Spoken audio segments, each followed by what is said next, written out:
Hi guys, I'm here. Don't worry about me. I'm just humming to myself. Let it snow is one of my favorite songs. But hi. I think it's how I'm supposed to start the show. How you doing? This is Monkey in the Morning. I'm Monk. Hope you're well. Sorry I missed you last night. Almost killed myself bringing groceries in. I'm a manly man, y'all. I just bringing groceries in and upstairs about killed me. And it wasn't actually the groceries; it was the cold, wet weather we're having, and it hit my asthma, and my lungs were like, "Nah, bruh." And yeah, oof, rough day. But feeling good today. Back's a little stiff because I'm old, and that happens. And we're here to talk about the world. What a fucking world we what fucking world is going on. Last night, I'm sitting here, and I'm looking at YouTube. Hi, Nets. How you doing, sweetie? I'm looking at YouTube, and a story comes up about one of our jets being shot down. It was an FA-18 in the Red Sea. And I watched the video from it. I forget what news source it was. And I'm like, yeah, the USS Gettysburg shot it down. I was like, wait, um, do you mean the United States ship Gettysburg shot down a US FA-18? And yeah, that's exactly what happened. One of the stories I've seen about it since is that there had been some Houthi specifically, Houthi drones in the area that they had to shoot down earlier that day, and they had to shoot down a missile, that an anti-ship missile that had been fired. I'm like, all right, that's all well and good. I get it, tensions might be high, but you you accidentally shot down your own plane. The what's the carrier group? Is it the Eisenhower group that's over there? I forget which one it was. But the Gettysburg is a part of that battle group. For those of you who are not familiar with the Navy, when we send our ships out, we don't just send like one or two ships at a time. You send out a carrier, and then the carrier has all kinds of different ships with it.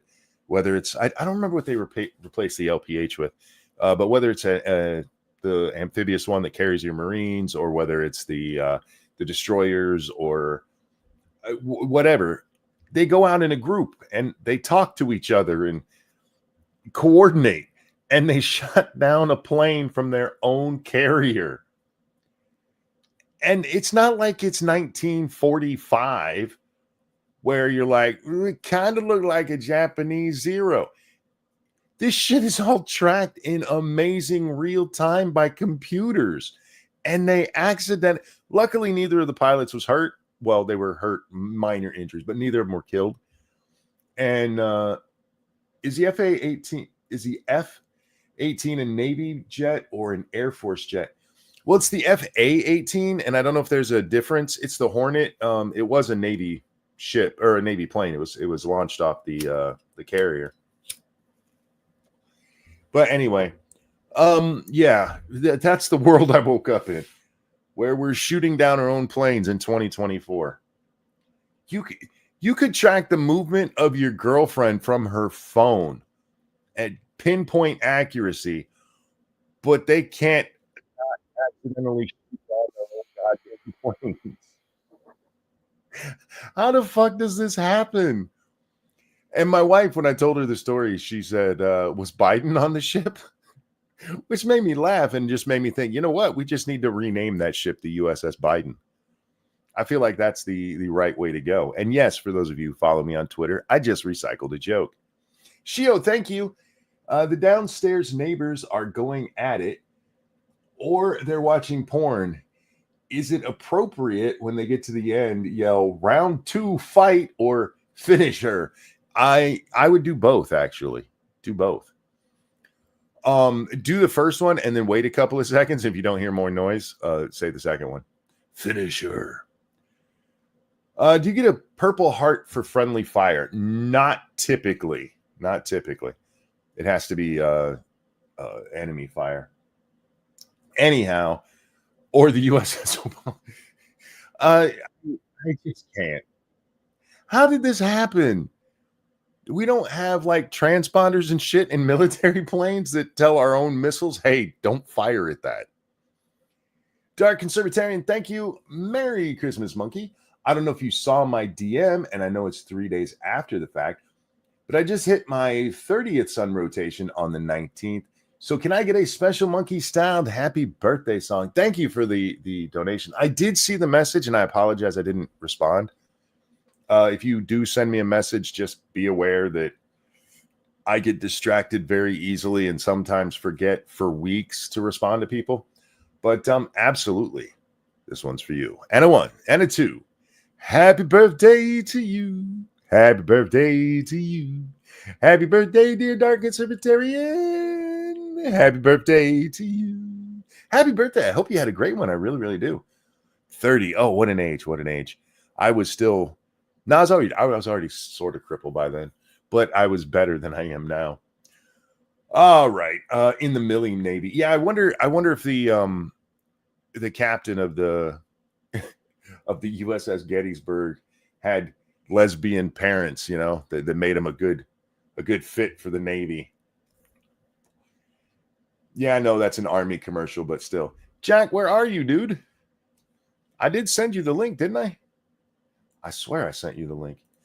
Tell me I went over there to send the link and didn't send the link. I sent the link. Wait. Why didn't it go through? Hang on, Jack. I'm sorry, bro. I even did it and it's not there. Huh. Well, I'm good at my job, you guys. The other news that that I saw, I want to wait for Jack's reaction to us shooting down our own plane, because my first reaction when I saw this is F-18, and actually they didn't even say what kind of jet it was in the original headline I saw, but just U.S. plane shot down in the Red Sea. I was like, oh fuck, oh shit, this is going to turn really ugly really fast. And then I saw the rest of the story. I'm like, oh, it was just us. But it did make me think about something me and Jack have talked about many times on this channel, about how we are going to end up in an accidental war because some fucking idiot is going to make a mistake and we're going to have World War I all over again. Jack, my friend, I'm so sorry I didn't send the link. How you doing, man? I'm okay. I've been saying that for years now, that we're going to end up accidentally in a war because these people are idiots. And it's not going to take much to touch it off. And somehow we shot down our own plane. Yep. And they could easily have framed that on somebody else. And I was just flabbergasted, especially how little attention it got. I mean, all the major there was coverage of it. It's not like we're a story that I want to talk about if I think about it later. That was completely buried by the mainstream media. But like nobody was talking about it on Twitter. There's not like a big conversation. A United States jet was just shot down by the United States. Am I wrong in thinking that should get more coverage? I mean, I get it. Now I'm talking quietly, Unit 731, because in another house and my mom's asleep 2 rooms over, and I don't want to be real loud, so the microphone's a lot closer to my face, and I'm not talking super loud. Because you are coming through loud. Oh, really? Just a little bit, not horribly. Oh, let me get these. Back. Let me get these real quick. Pumpkin Trucker, thank you. Transponders, ID computers. How about some old tech? It's called a radio. Stop shooting at me, fuckers. Yeah, right. You would think so. But no, ceasefire. That's Tom. Yeah, I don't know how this happened. Dark concern. Oh wait, I already did that one, right? Yeah. Am I all caught up? No, there's one. Adibisi, thank you. No, we don't. I was Air Defense Artillery, and we weren't allowed to shoot down rockets, which was half my reason for getting in Iraq, because we could easily get Air Force. Ow. I feel like, okay, if that is true, and I'll take your word for it, something needs to change. We're spending our military dollars wrong. if we can't figure out how to not fire at our own planes?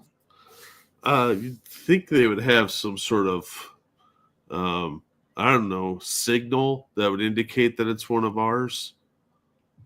I've played video games where I can't shoot at my own friends. Yeah, that's what I'm saying. I'm pretty sure they have something in their equipment that identifies them as one of our planes. And if what he's saying, that we don't, I'm willing to believe you 100%. I'm just saying we should.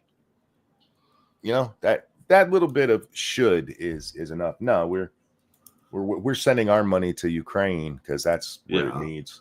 Well, they pissed away a lot of money on administrative nonsense and secretaries and all that sort of bullshit. But again, thankfully nobody was killed, so I guess there is that. We just wasted a couple $1 million with our own bullet because that is what we do. Because that makes sense. Because fucking people are so dumb. Now, the next story I want to talk about before we get to the main story tonight. This is the other thing that I woke up to today, and I was just flabbergasted. Don't read ahead, guys. Don't read the community note on this post.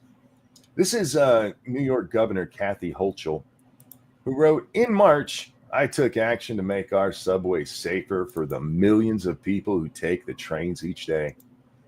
Since deploying the National Guard to support the NYPD and MTA safety efforts and adding cameras to all subway cars, crime is going down and ridership is going up." Now, if you already know this story, you know why this is insane. Jack, I don't know if you saw, but a woman was set on fire today on the New York City subway. Yep, by Guatemalan. She posted this after it happened. So to be fair, it was a safe ride for the Guatemalan. I mean, you see a dude with a lighter and a gas can, you're going to leave him alone. She posted how safe she made it. And I love that she mentions cameras because the whole thing is caught on camera. Yep. It's pretty horrific. This man set a lady on fire. And Kathy Hochul's like, it'd be a great time to talk about the safety of the subway. Right after human barbecue. How out of touch they are. Oh, yes, 100%. It's just fucking amazing to me. The other kind of gaslighting. And I don't mean to laugh at this. A woman lost her life, but how do you at least, this post is still up. That was a live post we were just looking at. She still hasn't taken that down. Oh, why would she? She still thinks it's safe. These are outliers to them. It doesn't matter how frightened you are when you get on the subway. All the stuff like this clown and the Daniel Penny thing, those are outliers. It's just part of living in a big city. You should deal with it, peasant. But even if that's true, right? That's her thinking. Wait a couple of days. Make people have to go, hey, this happened a couple of days ago, instead of, you realize an hour ago, homeless Barbie got set on fire, right? It was literally less than like 4 hours after the news broke of this woman being set on fire that she's like, we put cameras there so you guys can watch. Nah, this is a let them eat cake kind of moment. She's that out of touch. Last I knew, because we do know this guy's from Guatemala, but last I knew they weren't positive about whether he's legal or illegal. I think we can make a pretty safe guess. I mean, not necessarily, because with the Biden definition of legal, he might have been here, and as far as the federal government was concerned, he was supposed to be, even though legally he's not. You know what I mean? Yeah. It's hard to make that distinction, but either way, yeah, we brought in somebody to set homeless people on fire, and there's a little part of me that's like, maybe, you know what I mean? Like, deport him anyway. Yeah, deport him. Like that way we pass off the blame to the people. I'm only kidding. I do not think any homeless people should be set on fire before somebody clips that. Like, Monkey thinks you should set homeless people on fire. He made a joke. Well, I like your ideas. Right, right. I'm all for cleaning up the homeless. I'm just not sure flambe is the way to go. It does seem kind of not very cost effective. Yeah, and look, it is going to get rid of all the disease she was carrying, but I feel like there might have been steps we could have taken before you get to fire, like Clorox wipes or something. Delousing. Yeah, little Tide and Ivory soap. And he's like, nah, we this is how we do it back home. We just flambéed a bitch. That had to stink like hell. Oh, yeah. I mean, it already had dead body smell. Yeah. Like burning human flesh, but then you had all the filth on it too. And it's in a contained area, so there's nowhere for that scent to go except toward you. Yeah. I haven't seen anybody defend it yet, which I'm sure it'll come. Like he's a non-violent offender who sets people on fire. Yeah. Or my favorite is like, other than that one thing he did. I love when people pull that about bad folks. Like, look, there was one thing he did. Was he a street performer? Is that what this is? Performance art? That's what it is. Yes, he instead of Michael Jackson impersonations, he's a street performer who does improv. Fire improv. Just another one of those jobs Americans don't want, setting homeless people on fire. Well, I mean, they didn't really poll anyone. I'm sure if they asked, there's crazy ass Americans who'd have set this bitch on fire. Yeah. I'm saying you shouldn't do that, but there's all kinds, man. Well, watch, it's going to come out that he stole the gasoline and lighter. He probably did. He ain't got no real job. I mean, look at him now with that shirt. Actually, looking at him, I'm surprised he doesn't have a Twitch channel with his political opinions. If I'm being honest. Hangs out with Johnny Somali. Yeah. But anyway, yeah, so those are the two stories that really caught my eye today. Us shooting down our own plane and Kathy Holtschul talking about how safe she's made the New York City subway. Yeah. By putting in cameras to catch immigrants setting homeless people on fire. I feel safer already. Oh, yeah. I mean, how could you not? God damn. Anyway, let's get to our main story of the night. This one actually blew my mind, Jack. And if I'm being honest, if it wasn't so dirty, I would be impressed. There is a little part of me that's like, I wonder if I can do that. This is the channel Megalad, and I forgot to put it. Sorry, Megalag. I forgot to put it in the description, so check it out, Megalag. And the video is called "Exposing the Honey Influencer Scam." We're not going to watch the video, just for the record. I'm going to paraphrase it. But we're going to put him on the screen because this is all his work. He deserves all the credit for this. I've done no independent research myself, Jack. I am just stealing his shit and presenting it as my own with his face on the screen because I'm a good person. Hassan? No, Hassan would let it play and not say shit. Oh, fair point. But then he'd still say it was transformative because you watch him eat nuggies, the whole thing in the bottom right corner. All right, so do you know what honey is? I'm sure you've seen ads or influencers talking about it. Yeah, it's supposed to help you find discounts on Amazon and stuff. Yeah, it's supposed to find coupon codes for you so you don't have to go look yourself. Yeah. Sorry, guys. No, you first. Thank you, Shio, for the generous donation. It's a shame schools don't have friendly fire turned on. Enjoy a lunch on us. I lost mom up to 3 years ago and know where you're at. Thanks, dude. Appreciate it. Schools probably do have friendly fire. Have thanks, a good man. night, tall person. Have a good one, tall person. All right. And thank you, Governor Hochul. Let's be fair. It's black and brown people who aren't safe on the subways, and they haven't even heard of a computer. So how'd they find out? Yeah, don't forget, Hochul is the one who said some black kids don't even know what a computer is. That is so incredibly racist. But thank you, Shio and Governor Hochul. All right. So Honey is this browser extension that is supposed to automatically look on when you buy something from Amazon, automatically look and see if there's any coupon codes out there. And if there are, give you the best coupon code so you can save the most amount of money. Yeah. And it is something I've heard about many, many times. And even when I was like, that actually sounds like a really great idea, there was something that always bothered me about Honey, Jack. Same here. It's something I couldn't put my finger on. Like I just Oh, didn't trust it. I knew why. Oh, I knew why I didn't trust it. And the answer is why I was right not to trust it. I didn't know how they were making money with this business model. yeah. Well, there's that, and I didn't trust that it wasn't going through all my information.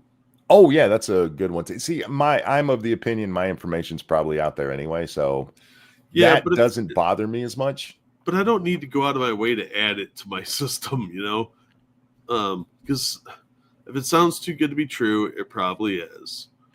Well, this is in order to run something like Honey, at the very least, you need employees, you need to pay programmers, and you need to pay for servers. None of that is cheap. Even bare bones for something like that, you're talking several $100,000 a year minimum. And there's seemingly no payoff for them. Yeah. This guy here. What I figured they were doing was they were automatically creating affiliate links and taking a percentage that way. Have you seen this video? No. It's literally what they did. Oh, really? And in ways that'll blow your mind how devious they were about this shit. Wow, nailed it in one. Look at that. Yeah. I didn't think about affiliate links, and we need to explain what an affiliate link is to the audience, just for those who don't understand. If you want to sell something, like let's say, let's use Steam as an example. By the way, does Steam do affiliate links? Because I could make money that way. I don't know. But let's say they had an affiliate program. I would go sign up for it, and they would give me a link. And then anytime I talked about a video game I like, and like, hey guys, go check out that video game. There's a link in the description. You would go down and click on that, and it would take you to that, like let's say Red Dead, right? One of my favorites. Mm-hmm. It'll take you to the Red Dead page, and you buy it there, but it's actually a special link that lets them know you got there from watching me. And I would get a percentage of it. For you really old timers, think of it as commission-based sales. Yeah. I see a lot of people do this with their microphones. They get an affiliate link for their microphone on Amazon, and they tell you what equipment they use. Mm-hmm. And then they have it listed in the description. They say affiliate link. They're supposed to tell you it's an affiliate link. And then they get a percentage of everything you buy, not just the microphone. Because Amazon gives you a percentage of the cart. And it's not just that. Amazon, I don't know if they've changed it, but when I looked at this way back when I started, if somebody bought through your affiliate link, even if they didn't buy through your affiliate link, if they went to Amazon through your affiliate link, for the next half hour, anything bought on Amazon was attributed to you. Yes. Editor, thank you so much. Hi, Chunky Monkey. Merry Christmas, Super Chat. Thanks for your honesty. I don't know any other way to be. And you're welcome. Thank you for the donation. Well, we're not that good at lying here. Avon or Amway, it's kind of similar, but it's less direct.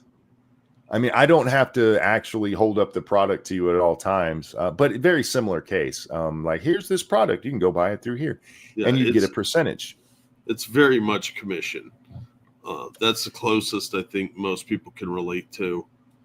So what our pals here at Honey do, and again, one of the reasons I didn't trust them is like I did not understand how they were getting their money. And this is a company that was bought by PayPal for $4 billion. What? Yeah, PayPal owns Honey. They paid $4 billion for it. So keep that in mind when we're talking about how. Just kind of think of how much they had to be pulling in for Amazon to go, for PayPal to go, yeah, $4 billion is a good price for this company. Oh, shit. So what they do is, let's say I have an affiliate link, right, Jack? and it'll take you to buy one of those 50-gallon drums of lube. And you see that on my page, and so you click on it, and I should get that commission, right? Yeah. But Honey pops up and goes, hey, there might be a coupon for this. If the person who's looking for the thing clicks on that in any way, it automatically switches it to an affiliate link for them. For Honey. That is so incredibly douchey. Talk about Isn't it? undercutting someone. Oh, no, it gets even better. It gets even better. Even if Honey pops up and says, hey, we don't have any coupons for this, and you click OK, which is the only thing to do at that point, it still makes an affiliate link for them. They steal it even when there's no coupon. That's ridiculous. But it gets worse. I'm sorry to laugh because this is so dirty, but again, it's like, that is actually pretty clever. So on top of doing things like that, they now have their own kind of affiliate program. So you send somebody to Amazon. We'll use the example he uses here. He uses NordVPN, right? And he signs up for NordVPN through his own affiliate link. And the commission he gets from whatever payment plan he chose or whatever is $35. All right. You with me so far? He would have, if without Honey, he gets $35. Okay. All right. If he's in the Honey affiliate program, that same thing, he gets no money because they take it. But as part of the affiliate program, he earns points. He earns 89 points, which is the dollar equivalent to 89 cents. So they have people sign up to fuck themselves out of, I don't even know what the percentage on that is. It's like 99.99% of the money. Yeah, that's ridiculous. And so they have these influencers out there going, hey, buy this from Amazon from me, or buy NordVPN or whatever. And Honey pops up and like, hey, we'll take all of his money and he'll thank us for it. Pumpkin Trucker, thank you. So does the top employee at Honey get a pink Cadillac? I'm guessing it's more of a brownish butthole for who they are, if we're being honest about them. Yeah. This is so dirty, but we're not done yet, Jack. It gets worse. It gets worse. Thank you, editor. 50 gallons of P. Diddy baby oil lube. No. This is actual just straight up sex lube, not the baby oil that P. Diddy was buying.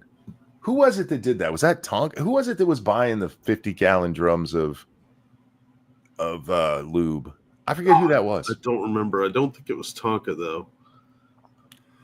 Was it Jack Dorsey? Apex Predator. I don't remember who it was. You're thinking of Jack Murphy. Jack Murphy. Sorry, yeah. No, I want to say it was Scooby. Yes, Camel. It was Scooby. Okay. All right. So we've covered how they're screwing people with affiliate links and that kind of stuff. But they actually screw the people who are using Honey to get better deals. And this has kind of been known for a while, but not exactly. So people notice that, because I think it's even in this video, you can see Mr. Beast telling his audience, what if there's no coupon that comes up? And he goes, well, that just shows that you're getting the absolute best price you could. Well, people notice that sometimes they'd be told there's no coupon out there, but they could go find one themselves. Or they would get a coupon for like 10% off, but they could go find one for 20% off. So Honey had to stop telling people, yeah, you're going to get the absolute best. We're going to make sure you get the best deal out there, because they were lying, and that is a crime. It's false advertising. Yeah. So they stopped doing that, but they still give the impression, hey, we're going to make sure we find you the best possible one. Well, turns out that's not true.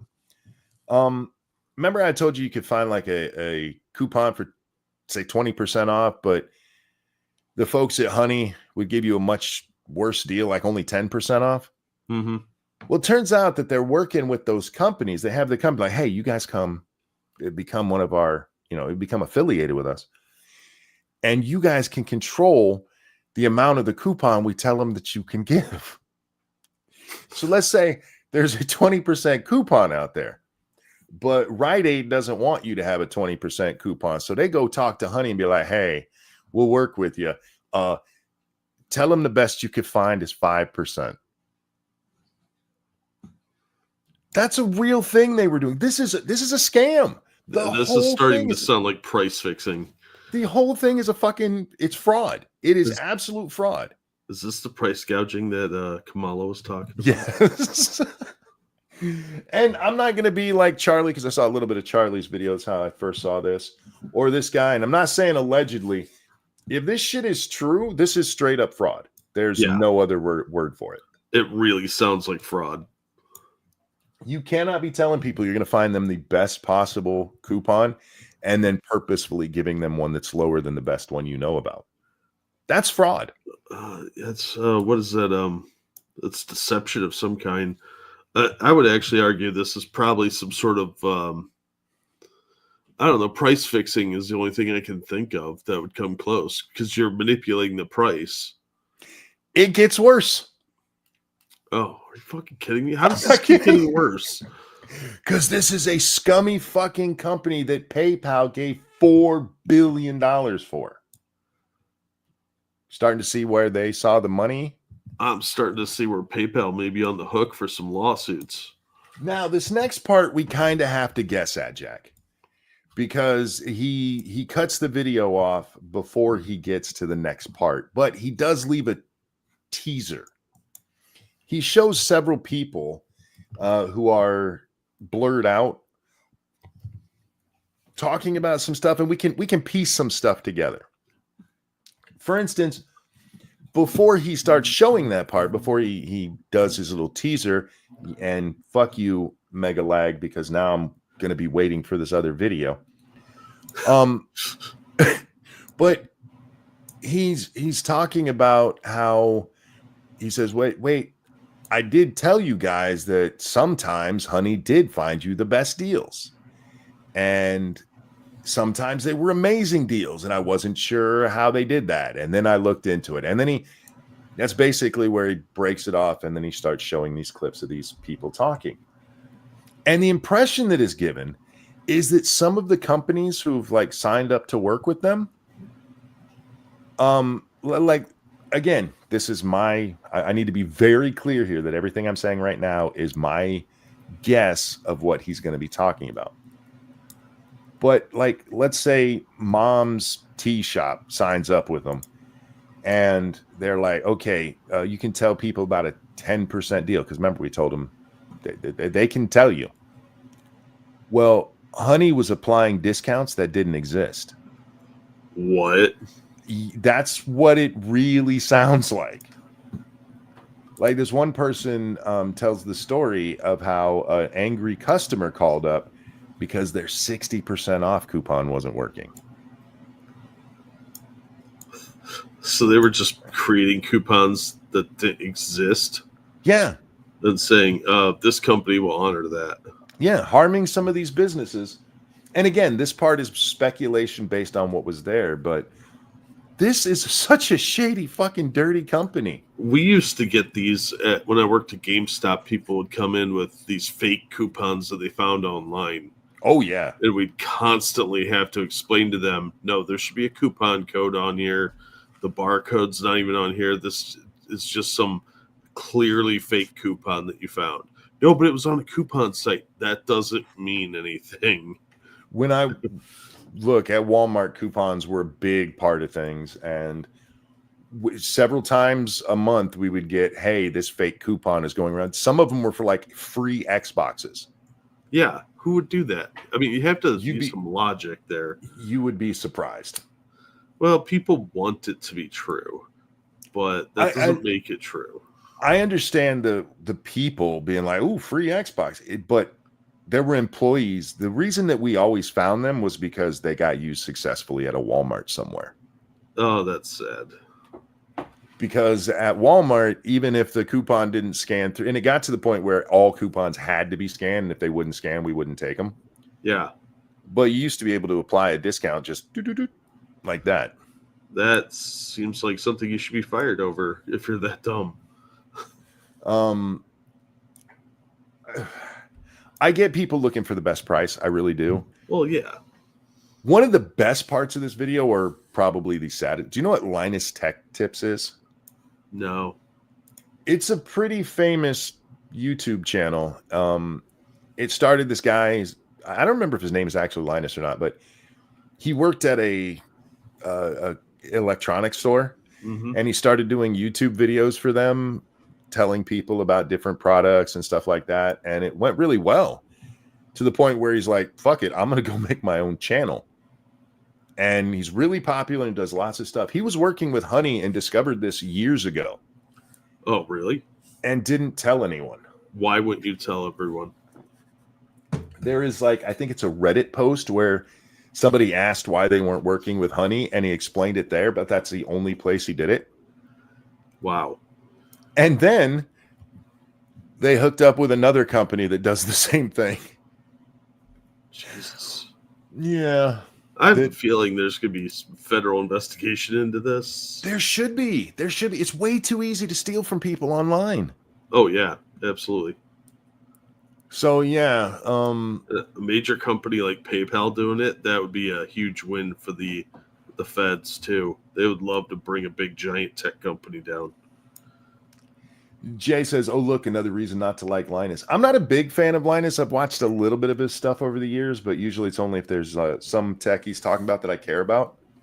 Well, I never believed in the Great Pumpkin, and I think he's too old to be sucking his thumb and carrying that blanket around.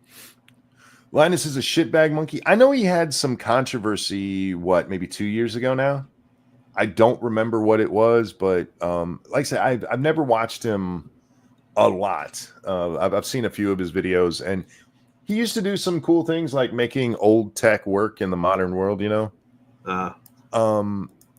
But like I said, I'm not a huge fan of his or anything, but I'm really not a fan when you knew this shit was going on and you have a massive channel and you didn't go, hey, by the way, these guys are stealing from people. I mean, when it's to the point that this is popping up and they're going, we got nothing for you, and you hit okay, and that takes the money from the person who actually sent you there, that's just theft. Yeah. You did nothing to get that person to that page. Dark Resurrect, thanks so much for that feminist $12. When I worked at Walmart, we got hit with the Downy Irresistible Dryer Crystals for $1 Facebook coupon scam. I got cussed out and threatened so many times for about a month. Yeah, thankfully at my store, none of those coupon scams ever took off, thank God. Just another reason to hate Facebook. Working in retail in the modern world just sucks because people see shit online and think it's real. Yeah, and they think you're going to price match it. I've talked about this before, but one of the saddest things we ever saw was the old people coming in like, no, I know this Nigerian prince. And they would get so mad. One time we had to have a cop come in and explain it to this guy because he was trying to send thousands of dollars. And we couldn't do it legally. We could have, but corporate policy wise, we were not allowed to be sending money to Nigeria like this. And we had to have a cop come in and try to explain to this old man. He left pissed off. I'll go do it somewhere else. Like, well, good luck, but you can't do it here. Yeah, go waste your money somewhere else, buddy. It's sad. It's just sad. Well, people are very gullible sometimes, and it's really sad to see. Like, you need to be a lot more suave to take on the internet sometimes, especially on Facebook. Facebook people, I tell you, man, there's a sucker born every minute, and they hang out on Facebook. Don't idolize people. I'm not against idolizing people. I'm just be discerning in who you're idolizing. You can idolize me. I'm a wonderful person. I'm smart, funny, well hung, gorgeous. I'm the kind of person you should be idolizing. That's all I'm saying. And his modesty is unparalleled. It really is. You have no idea. I know. I would know, but you're too modest to really fully express it. If you're ever wondering about somebody, guys, seriously, this guy seems kind of nice. You should ask me. I will let you know immediately. I'm very judgmental, and my levels of intuition are off the charts. And mostly, Jack, it's not really intuition. It's just I think most people are assholes. Yeah. Yeah. So well, there's a degree of narcissism that often goes along with being like content creators. Yeah, indeed. And they show it to you pretty quickly. Well, my favorite part of content creators and how clearly egotistical there are is how many of them are so shy in real life. The only time they have any seeming ego is when they're online, and it's actually a more insidious ego than one like mine, which is out in the open. I really do love myself, guys. I'm not kidding about that shit. Ask my wife sometime. I love me. But I'm upfront and honest about it. I don't try to pretend that I'm not, and then secretly I'm just the biggest egotistical asshole you ever met. I see so many people like that, especially in the online space. Yeah. And that's why they all turn out to be bullies of some sort, because they think that's what you have to do when you're popular, is be an asshole. You don't have to be an asshole. Yeah, Keanu Reeves has proven that time and time again. But anyway, I just wanted to point this out to people for anybody who didn't know. Honey, probably not something you should have on your computer. I am thinking, I don't know if Steam has an affiliate link, but this story did make me think I really should check that out. Yeah, I should probably check out some affiliate links too. With the number of games that I have sold to people over the years for fucking free, if they have an affiliate program, I'm going to be pissed at myself. I'll be so mad. So mad. Pokimane. Oh, Pokimane was a fucking dumb whore from the beginning. Speaking of dumb whores, you know what I did last night, Jack? Not a dumb whore. I was hesitant to guess. I was watching. I was feeling horrible yesterday, Jack. I told the audience that before the show, long before the show, I had helped Lady Monkey bring in groceries, and it was really cold and really wet outside. Ugh. And of all the things that will trigger my asthma, that is the one. Oh. Even wet, my fucking lungs hate. And yet you live in Michigan. Not on purpose. Actually, a lot of the time, even with snow in the air and stuff, it doesn't feel wet to breathe. And I don't know how much you know about like Doc Holliday. He was moving out to Tombstone supposedly to get that dry air for your lungs. Yeah, because he had the TB. I don't like dry air. Warm, moist air, I breathe it just fine. Yeah, cold, moist air makes my lungs tell me to go fuck myself. There were a lot of weird theories on the consumption back then. Yeah. But your asthma apparently works the same way. I wasn't feeling well, and I did something, whether it's physical or mental. If I'm not feeling well, Jack, I always fall back to the same thing: music, which I listen to a little bit, or comedy. And I thought to myself, I told my son the other day, because we were talking about football, that he should watch Patrice O'Neal's little piece on football that was in his special Elephant in the Room. And it's him talking about how back in the day, if somebody got hurt, nobody was like praying with each other. They were like standing over him, chanting about how they just paralyzed him, which is true. That's how football used to be. But it's like, I haven't watched that in a while. And there's a few comedy specials that I can go back to that no matter how many times I've seen them, I laugh every time. An Elephant in the Room, if you guys have never seen it, it's Patrice's last real public performance. Is his only hour-long special, Jack. He died 9 months later, and his family put it out on the internet for free to bring more attention to Patrice. And it's a wonderful thing. But because I watched that, YouTube, as I'm getting ready to go to bed, recommends to watch Killing Them Is Easy, or Killing Is Easy by Comedy Central, I think is who made it. But it's about Patrice O'Neal and his life, his coming up, and his eventual fall. And Patrice really should have been a bigger person in Hollywood and comedy. And you know why he wasn't? Because he's fat. Because he was an asshole. Oh, He was an asshole who refused to play the game. And he was ridiculously rude to people, but in a way that it was really making me think, because he was just being honest. He was just being himself. And if he thought something was stupid, he said, I think that's stupid. The problem is, somebody's giving you a lot of money to do something, they tend not to like to hear how dumb they are. that is very true. Yeah, so he lost a lot of gigs, and But if people do have a fetish for that, they like being called dumb when they give somebody a bunch of money. Just give us your money. oh yeah. We'll call you dumb if you want. Editor, thank you. Dude at Walmart, I work at a Columbia, South Carolina. So, man, that's dude at the Walmart. Would you? Dude at the Walmart I worked at in Columbia, South Carolina is so bad because of shoplifting. And the dude at the Walmart I work at in Columbia, South Carolina is so bad because of shoplifting and the homeless situation. CPD maintains a 12-hour presence, maybe more actually. Yeah, I've been to those Walmarts, and you walk in, and there's like 3 cop cars that are just parked in the fire lane because they know they're not going to be sitting there very long. And the cops are inside following people. Yeah, it's always a treat. Thank you for that, editor. Yeah, look, the one I worked at, shoplifting was a problem, especially after that guy died in was it California or Oregon?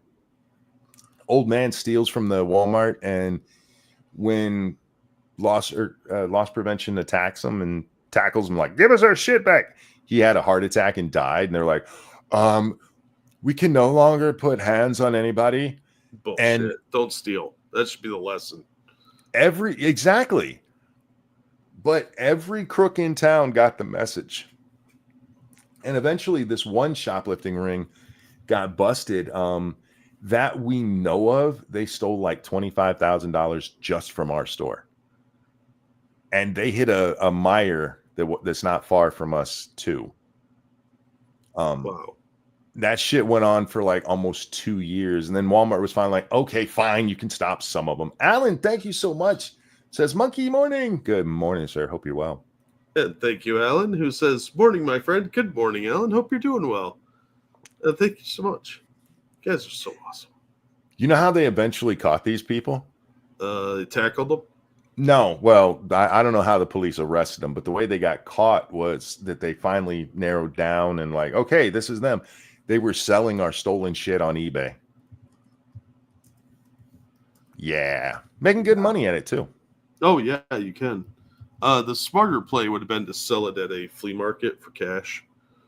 Get less money, but faster turnaround with less likelihood of getting caught. Yeah, we just don't live close enough to one where you could do it easily. Well, that's the beauty of it. If they were smart, they'd take it down to like Shipshawana and blend right into the crowd, like the big flea market that you could do it all summer and just rake that cash in. Yeah, somebody at our store got the bright idea during the lead up to Blitz and everything that what they should do is take a whole bunch of Xboxes and put them in a cart so that they didn't have to open the door to the case every time. So they just gave a shoplifter everything in wheels. It was like 13 Xboxes got stolen right out of our garden center one night. Oh, I'm not surprised. Just walk right out with that shit. We weren't allowed to stop them. That's garbage. Yeah. Yeah, Walmart has a big theft problem. When it came to our yearly inventory that we had to do, the majority of loss was just stolen. Because we can track things like, broken product and that kind of stuff. Yeah. Well, that's easy to log. Yeah, very, very easy. I don't like thieves because they drive prices up. Mm-hmm. And they're just creating more problems for me. I don't like that. They don't have the items I want. Then prices would go up. Somebody usually gets hurt in the process. You know, thieves running out, run over people, or loss prevention fights with them, or whatever. I've had somebody in a shopping cart, like stealing stuff in a shopping cart, hit my car with their shopping cart. Oh yeah. And I'm like, you son of a bitch! I will hunt you down for shit like that. I wasn't the even cops were there. I wasn't even on loss prevention. I got sucker punched one time helping them with a stop. Yeah, that happens a lot. Real quick, thank you, KS1X. Hope you're doing well. I know your pain, and I also know saying that doesn't really help, but there's precious little else that I can do.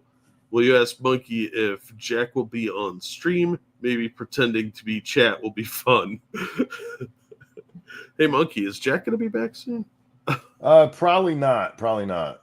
I am his poverty-stricken AI replacement. But thank you, KS1X. Yeah, no, mostly we're just trying to. I wouldn't have come back so soon, except I got to pay the bills, and yeah, my money is the only source of income right now. With the Patrice O'Neill thing, I feel how that man was, because everybody says they like honesty, but nobody really does. This is how much people dislike honesty. If you say people don't really want honesty, they will lie to themselves and get mad at you for saying that. That's how ingrained lying is to our culture. Like, no, I totally want the truth. Fine, you're fat, you're ugly, and you stink. Not that truth. Yeah, no, they want the truth that is going to affirm their ego. Yeah, the truth is hard to actually deal with, especially when you're first learning to be that kind of person, right? Yeah. Hearing, it's why I appreciate the honesty of kids. People always like, oh, kids are mean.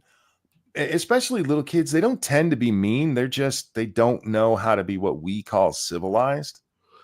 Yeah, they haven't learned to the nuance. They haven't learned to lie. Yeah. We have to teach them that. If they see a fat lady with one arm, they're like, hey, that fat girl only got one arm. They're not being mean. Did she eat it? They're just pointing out that there's, a large woman with no arm. Yeah, that they are fascinated by things that are different. Yeah. So they have to point it out because they've never seen it before. And so they just say it. We have to teach them to lie about that shit. Yeah. Now, when they get a little bit older, after we've taught them that they're supposed to lie, and now they know that they can actually hurt people by being like that, that's when you get the mean ones, when they're hitting their teens. Yeah.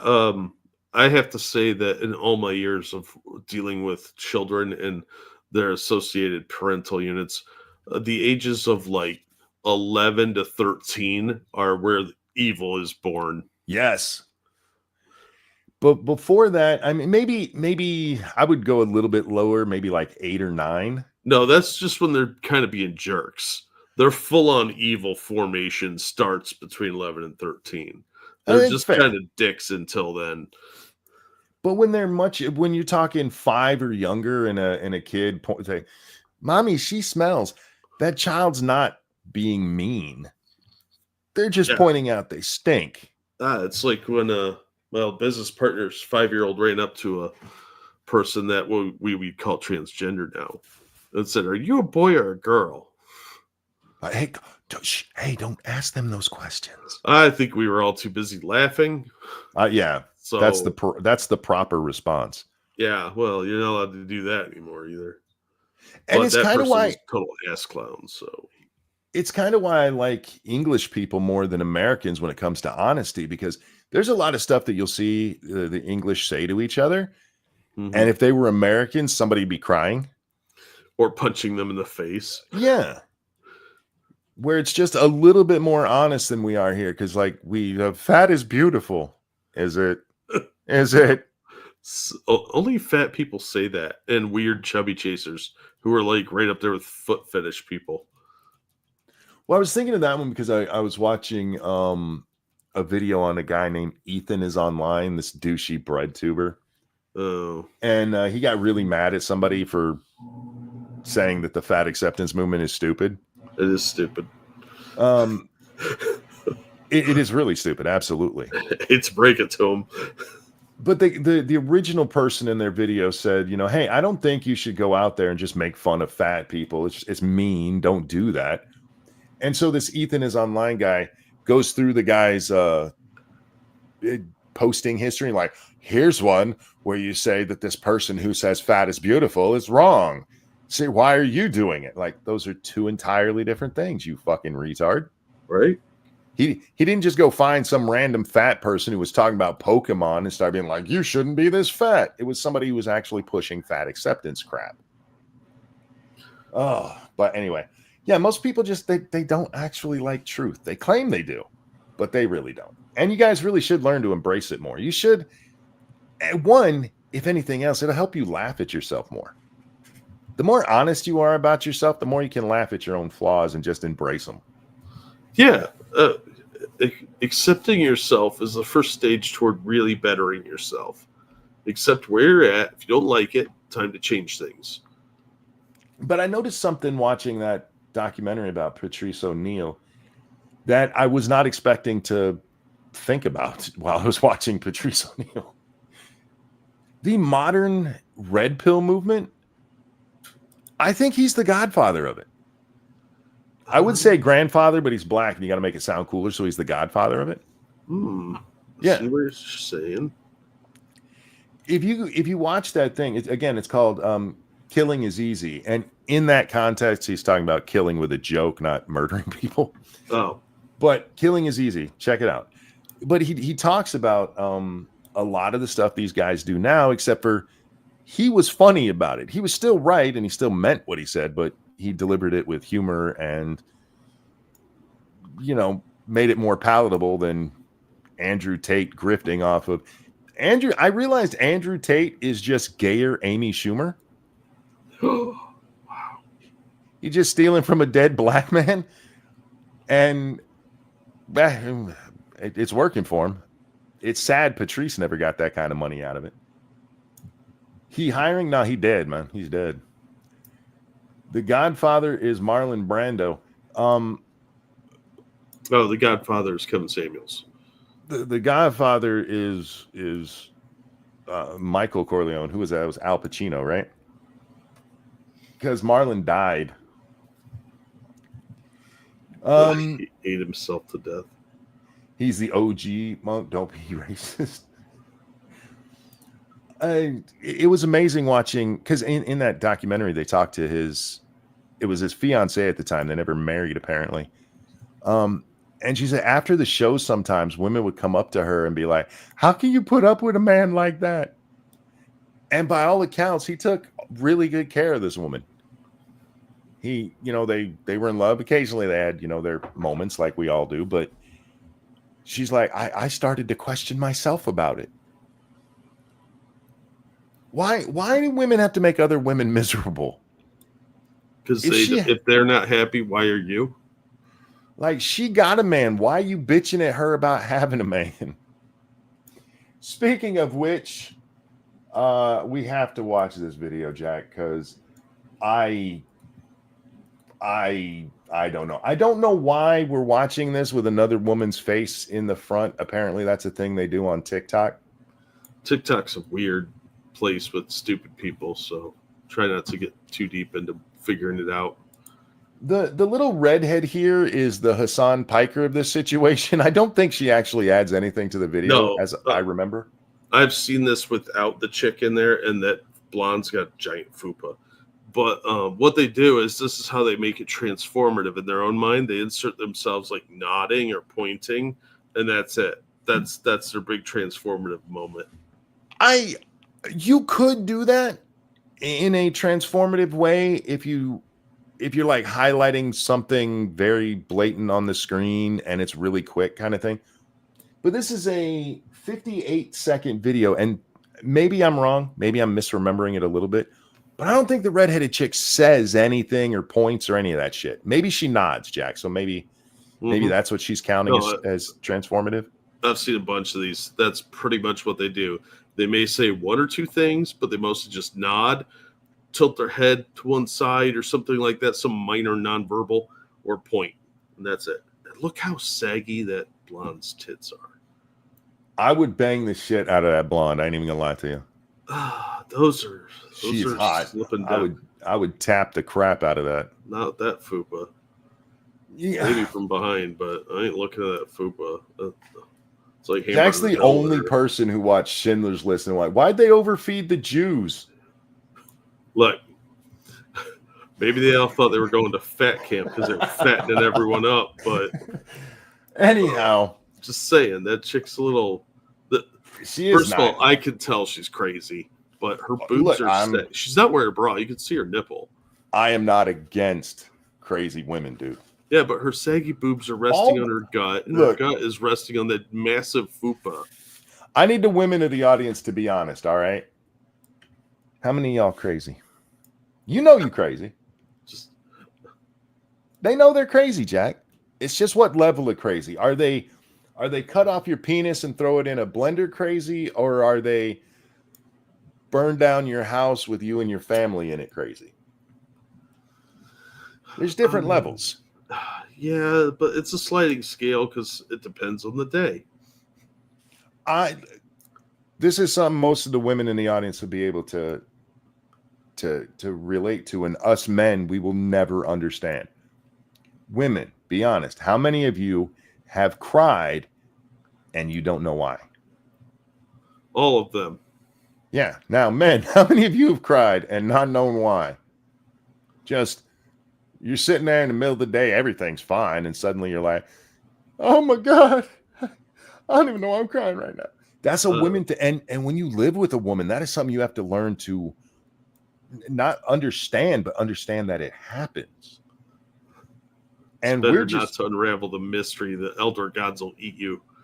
Yeah, us men, we just got to stand there like, I don't know what the fuck's going on, but I love you, baby. There's chocolate. Yeah, women do that shit. Angie Verse says, I don't think I have. How old are you, Angie? And you don't have to actually answer that out loud, but it will happen to you. See, look, there goes nuts right there. Every woman has cried for no reason, I think. Yeah. If you haven't yet, you will.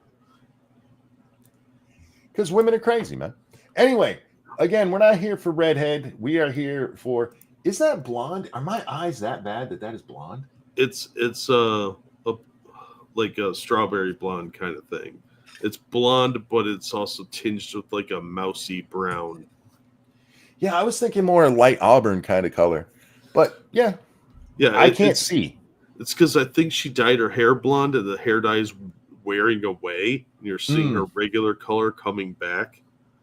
Yeah, one of the other side effects of what's going on with my eyes is that colors are all bleached out. Oh.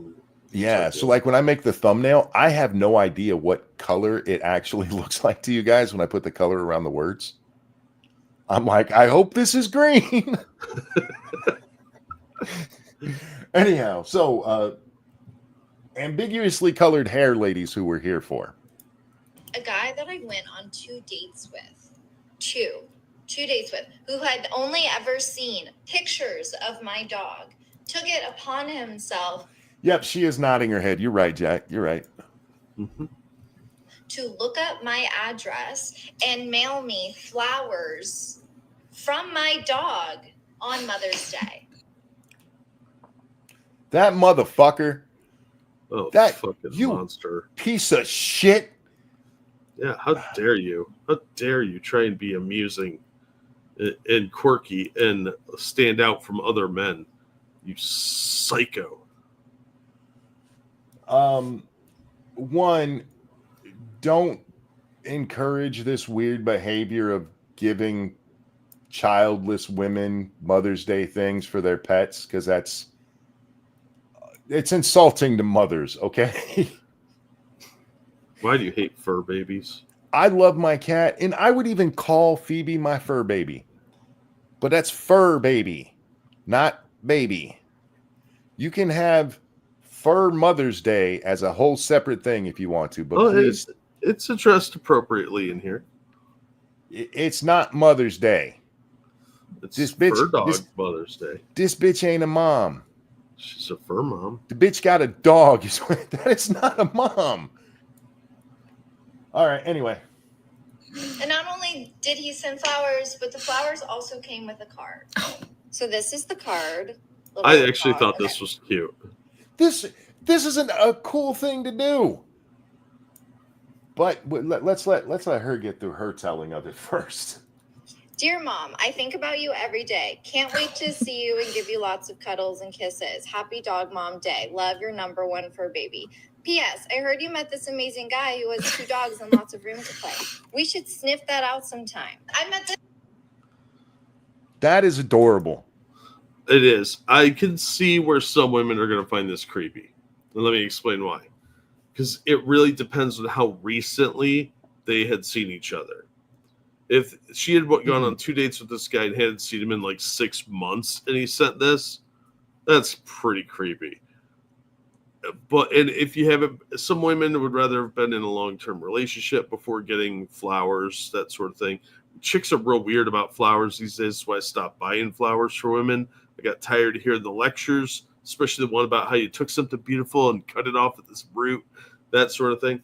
But see, yeah, I can see why they think that. But I think this was actually a nice gesture. That's modern sensibilities, though. Oh, I agree. Because these women have been taught that if a man shows interest in you, they must be fucking evil. Oh, well, the men are inherently evil. Andrew Dworkin said so. In things like this, I always go back to The Notebook because women love that shit. And if you pay attention to the beginning of that movie, and I'm assuming the book is similar, Forehead McAdams there, she's like, I don't want you talking to me, leave me alone. And he climbs up and almost kills himself on a Ferris wheel. And they're like, this is so romantic. But if a guy did that in real life, they'd be like, I told that creep no. See, it's all about the music. If you play a little bit of Strauss, it's romantic. If you play the theme song from Cape Fear, it's going to have a totally different feeling. Okay. She's not done whining about this yet, y'all. Amazing guy who has 2 dogs and lots of room to play. We should sniff that out sometime. I met this man twice. We went on 2 dates. Maybe spent 4 hours with this person. I am with you on this, sweetie. He clearly did not spend enough time to know you are not worth this effort. Yeah. I'm just saying, you got to look like Ryan Gosling to get away. Ryan Gosling isn't all that good looking. He's average. And from the right camera angle, those eyes are going to be creepy, no matter who it is. Yeah. Guarantee it. Like this woman, yeah, she's not worthy of this. That's why you have to spend more dates with someone to get to know them, to see if they're worth this kind of effort. I think this guy jumped the gun because she's nuts and very unappreciative of what he was trying to do. Hadn't seen him in a week. He'd never been to my apartment. He See, didn't know where I live. He didn't know where I live. Clearly he did. Yeah, it's not that hard to find somebody's address. And we're not even talking in the internet age. You know, you could have done back in the day, Jack, and people did this. Phone book. Follow her home. Fuck, there's tons of ways. Not in a creepy way. Walk her home on a date. What? Let's say you wanted to do something like this to her and surprise her and be like, I thought you'd think that was cute. Then yeah, it's different if you're like, I need to see where she lives so I can sneak in when she's sleeping. I want to know what kind of pajamas she wears. So that's why I was looking in her window, officer. Yeah, there's a difference between courtship and prowling. It's a thin line. Context, man. I do love that the original chick had closed captioning on for this, and the chick who's just blatantly stealing it has it on too, so it's doubled on the screen. Yeah. Okay. He didn't even know where I live. But he found out and sent me flowers. So you guys, be careful there. Be careful out there. Some guy might send you flowers in a quirky little card. Yeah, she makes it sound like he sent her like a dozen Barbie doll heads in a box. She makes it sound like she's already been raped. No, what happened is they banged. She didn't like the sex or whatever. And now she doesn't want anything to do with him. I put this on Twitter and nobody's taken it yet, but I said I got $5 that said this bitch slept with that guy, but wouldn't tell him where she lives. Oh, I would almost guarantee they banged. She spent 4 hours with homie. She sucked a dick at least. Probably. Yeah, she slobbed up that knob a little bit. She looks like the type that puts out on a first date.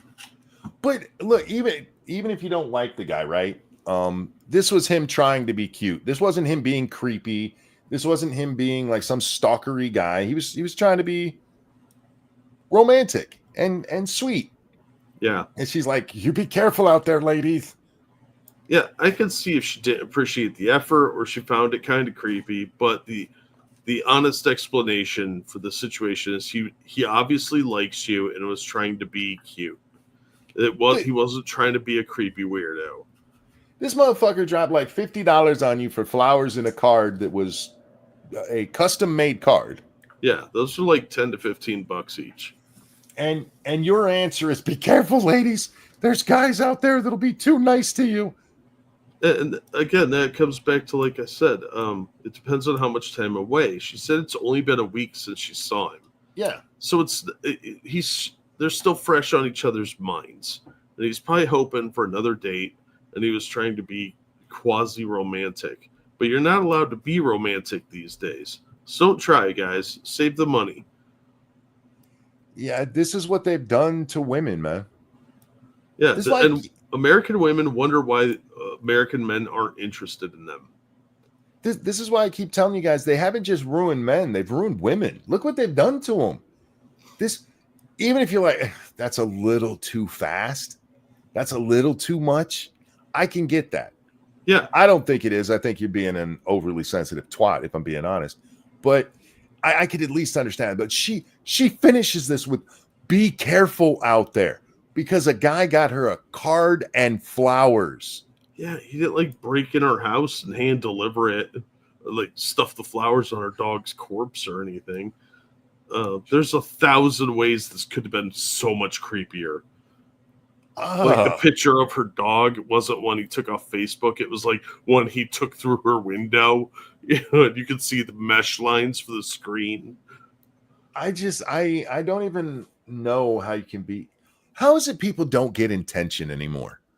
Because they're taught to be afraid of everything. Everything should be scary. There's no nuance. Everybody is out to get you. To paraphrase the great Dave Chappelle, romance is dead and women killed it. I agree. Well, I would argue feminism killed it, but you're not allowed to be romantic. Yeah, and I seriously stopped buying flowers for women for reasons like this. There's a ton of great women out there still, guys. And I'm not trying to sour you on all women. All women aren't like this. There are women out there who would have appreciated the shit out of this. Yeah, they live in foreign countries. Yeah. There's still good American women out there. Mm. They're just getting harder to find, and they're not the ones who get the attention. Yeah. Instead, it's people like this. I got card and flower raped. Be careful out there, girls. Look, she's average at best. And I am saying at best, very specifically. But lady, calm down. She was cute. All right. Ladies in the chat, give me a 1 if that's kind of cute. Give me a 2 if that's creepy and you need a rape whistle. Because those are really the only 2 options I'm giving you. I could give you a third, like, but no. It's either cute or it's rapey. Which one is that? And how many dates? How many dates does it take to where him finding out where you live is okay? You're going on a date with this guy. This perspective romantic thing. You're like, can't tell him where I live. What is? Remember, it used to be 3 dates to sex. What is it to learning where you live? Is it like 10 dates? I think an engagement ring. For fuck's sake. She said Dayton 8. That's true, but I've seen Dayton. Nah, that girl was cute. Y'all are just being mean. And actually, 8's pretty high. I would say she's about a 7. You've never been to Dayton, my friend. She's like Queen of the Trailer Park would be like royalty in Dayton. Did you see Milo Yiannopoulos and Laura Loomer got into an argument at some affair the other day? Yeah, did you see my response to it with the Michelin Man? Yes, I did. Oh, yeah, that's right. You did respond with that. I even liked your post, so yes. Yeah, arch nemesis. It's not really worth talking about. Laura Loomer's a fucking retard, and Milo's lost the plot. He's just out there trying to still remain relevant. He's trying too hard. That's Milo's problem. Yeah, it really is. And when you're slumming it with Loomer and Fuentes, maybe it's time to just go get a job at Walmart. It's time to think of something else. Oh, thank you, What? Unit 731. That white girl fucks the dogs. I mean, I thought that too, but I wasn't going to say anything. But I don't trust women with giant fupas. With the Milo thing, because there's several versions of the video going around, and there's one of them that's like almost 8 minutes long, and you get almost the entire argument. And I don't care about any of it. Laura Loomer is retarded. If you follow her and you think she's great, you're retarded too. I just want you to know that. Because you cannot follow her and not be retarded. Okay. I mean, it's hard to follow her for humor's sake.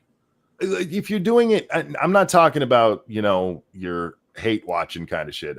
The people out there who stand for this bitch who are like, she tells the truth in all situations. One, she's a woman, so that's not possible. Yeah. She's human, so it's not possible. All right. Let's just be honest about that. But two, she's a fucking retard. She is a fucking retard. But in this, she actually does something that shocked me.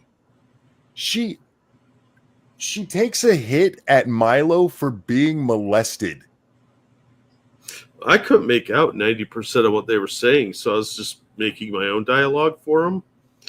And or if you dub in like Charlie Brown's mom voice on each of them, it's pretty hilarious. But I didn't catch that. Wow, that's if you watch the full long version of the video, it's quite clear what she's saying. Yeah, she is basically making fun of him for getting molested.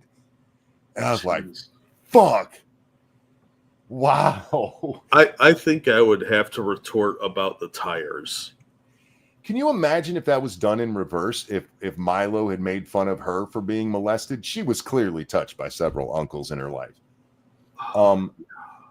She probably still being touched by her uncles. Well, I mean, when you invite it, people would have lost their Can you believe he'd say that about her? She made fun of a guy for being raped by a priest. Fuck is wrong with you, lady? Is she Catholic? Oh, I don't know if she's Jewish. Oh, that's right. I don't know how I forgot that. Yeah. I was going to make a nose joke, but I'll let that one go. I want to talk about this because it really irritated me for reasons that, if you guys didn't see my Twitter post, probably going to shock you. Are in there with you. I want to see if there's this guy named Bradley here. She's talking to a woman in prison about trans women being put in prison with them. She threw a tantrum in his room, broke things, broke glass, and the women around him are terrified that he's going to spaz out at them. And you know what? I'm with the women in there. This man does not belong in your prison. No, especially because he's probably walking around with a boner all the time. Yeah. You guys should not face any dangers in prison. Send him to male prison where rape is joked about. That's where we need him. Yeah. Can I don't mean to go off on a rant on this part, but this we got to keep the women prisoners safe. I hear you. I do. But if you look at actual rape statistics and you count sodomy as rape, as they finally started changing the definitions, Jack, forcible sex in any hole. And if you count it that way, then men are raped more than women are by far because of prison rape. Yeah. But ain't nobody up there talking about, hey, we need to stop the prison rape. We need to stop women from getting raped in prison. No one cares about men. And it really fucking annoys me that that's a reality. I do think that these men belong in men's prison because they are men. But the whole notion of they might get raped, like's going to happen in the male prison. Aren't you for equality? Not in prison rape, huh? There's some jokes. No equality in prison rape. That's the stance of the Monkey Show. Yeah. Wow. But anyway, listen to what this bitch says. What would you say to the Biden? Oh, wait. Thank you, Dangerous Spaces. There's no telling what will set women off. I knew a girl whose dog died, so I got her an identical one. She was livid and started screaming at me, what the fuck am I supposed to do with 2 dead dogs? Nice. Editor, thank you. Oh, excuse me. God damn it, I burped on stream. I hate when I do that.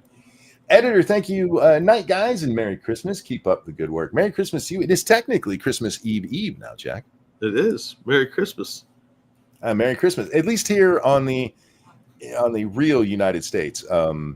It hasn't gotten all the way out there to the West Coast yet. Yeah. Okay. Administration, more specifically to Minnesota Governor Tim Walz, who has allowed this.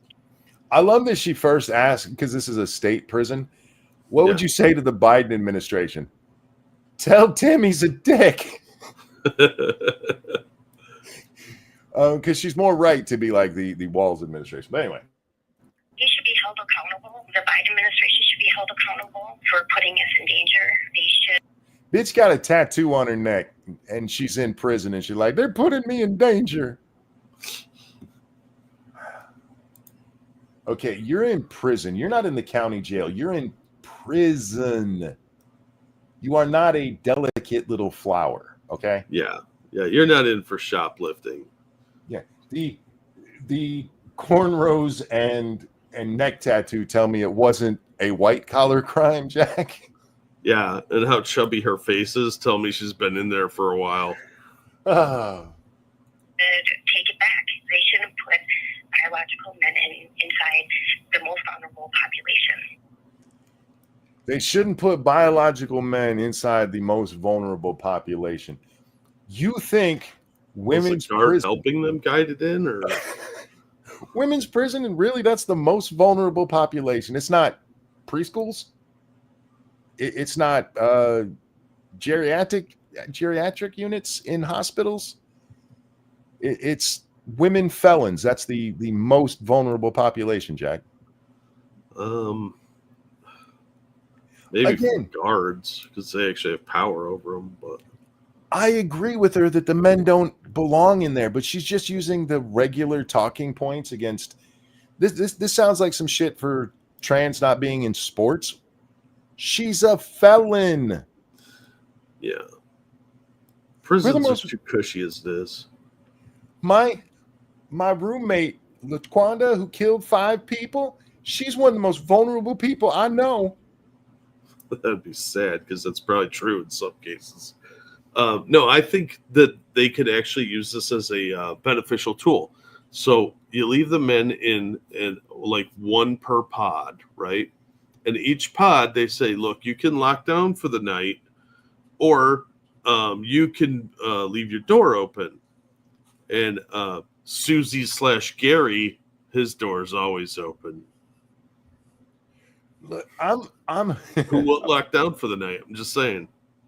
I'm against doing this. I do think it puts these women in danger, and of course it does. Rape should not be happening in any of these prisons. It's a crime no matter where it happens. Most of the guys doing this are sexual predators anyway. Yeah. So I'm with you on that, but could you stop trying to paint yourself as some helpless little victim? Yeah, you are not a delicate little petunia, honey. You're in prison. At all. And they should be held accountable for inflicting this fear on us, putting us in danger, and re-victimizing us when we're here to try to heal. I agree. That guy should be in a men's prison. Wait, listen to what she says here.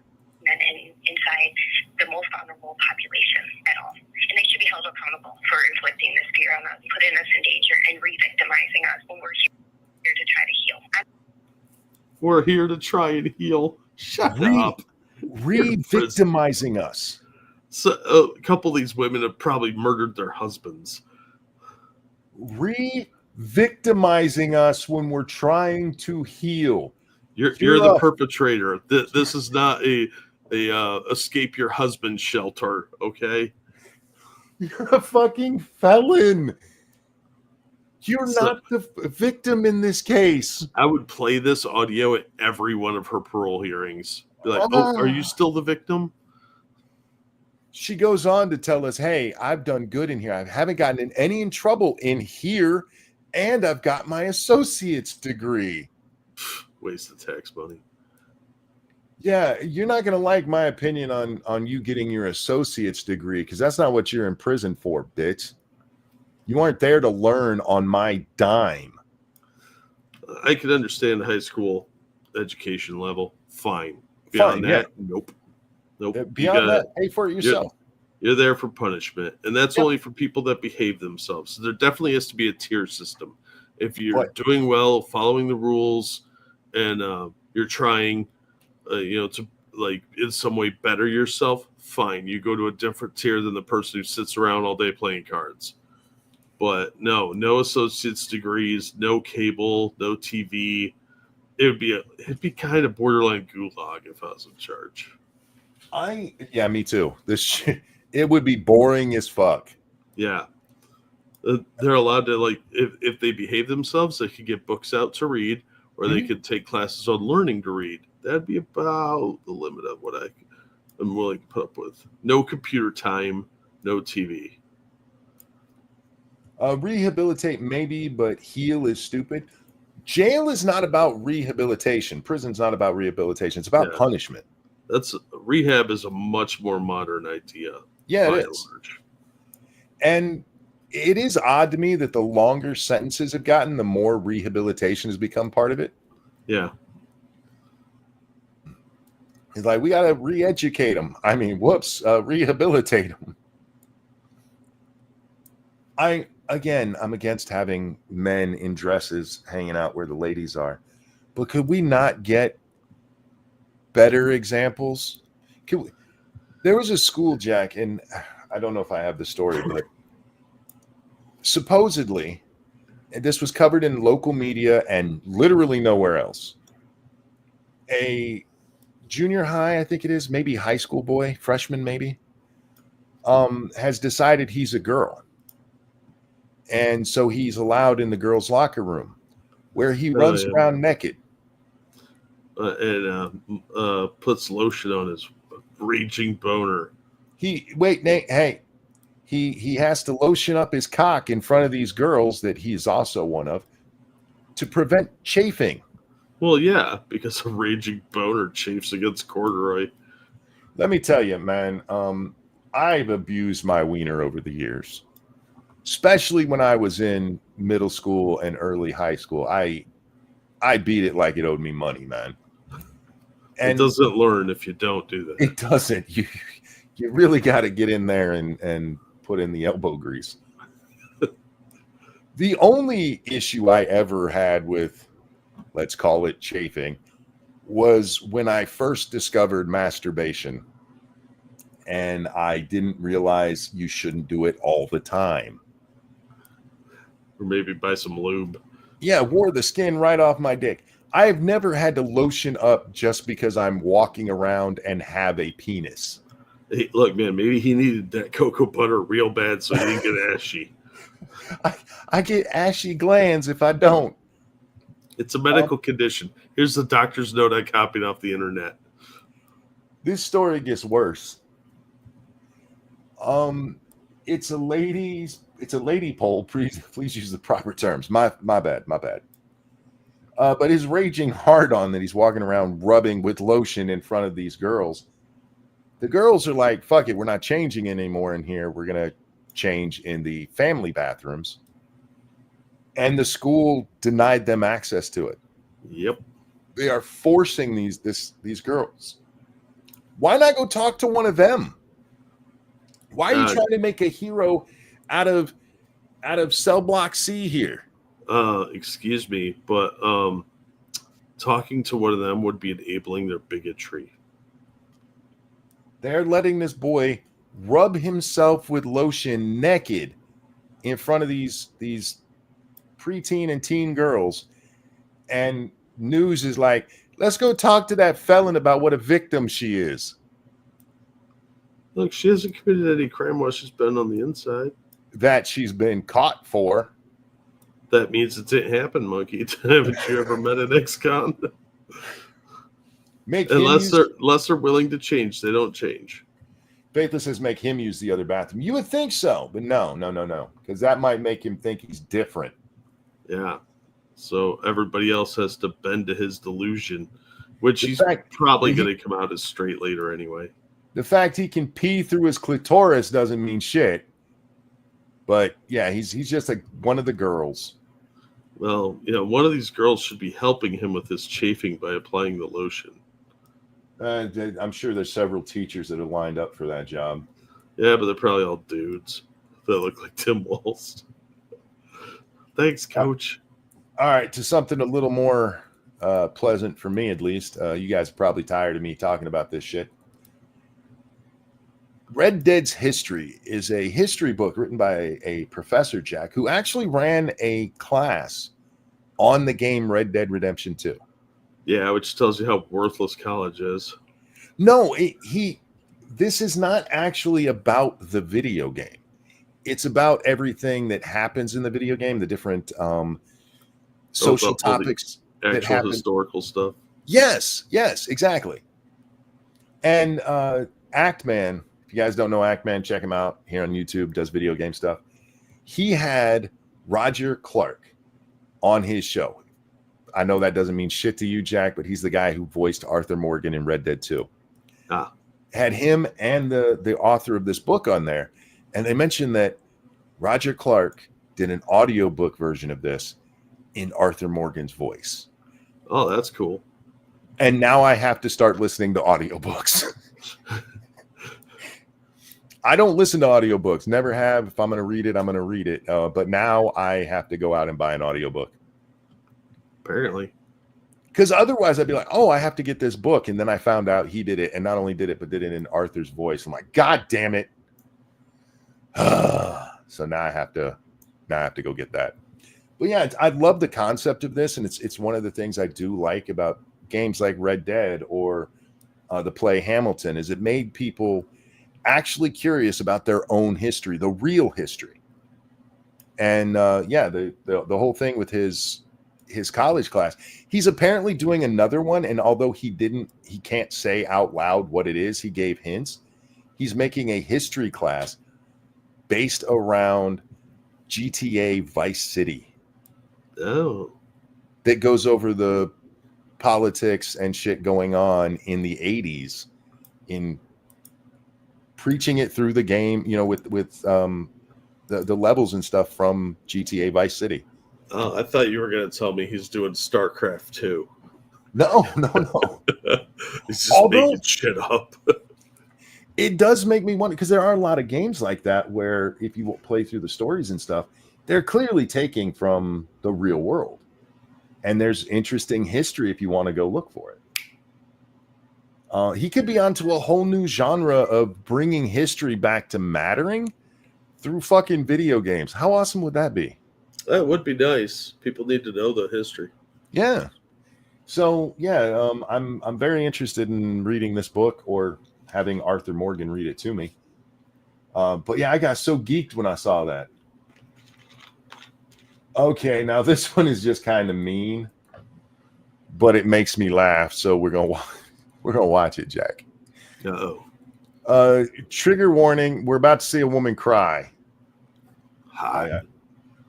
I just want y'all to know, and the proper reaction is laughter when it happens. So this is sad, but funny. Do not accept a coffee or a walk as a possible date option. This is going to get me in trouble because that fucking music.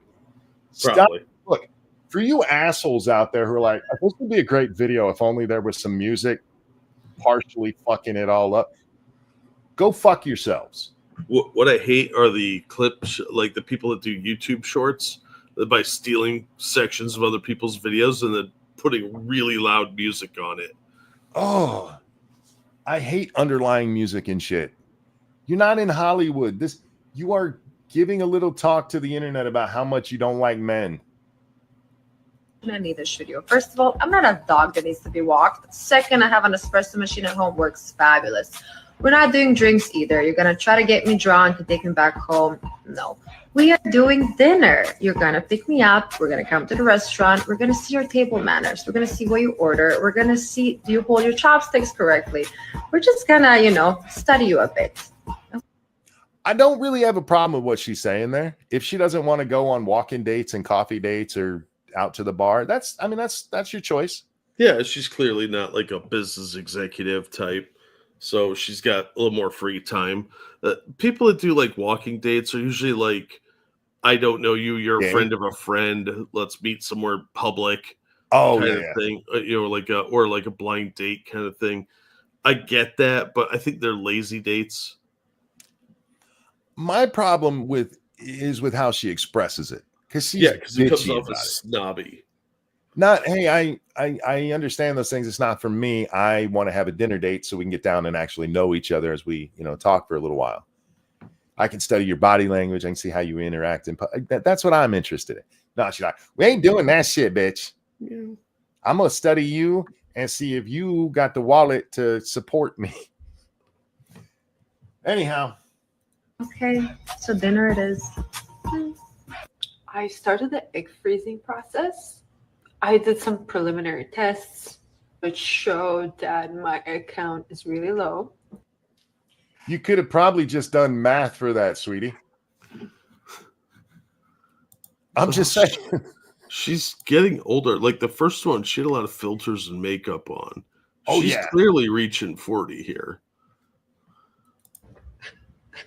I'm saying The mid-30s. doctors did tell me that might affect my fertility.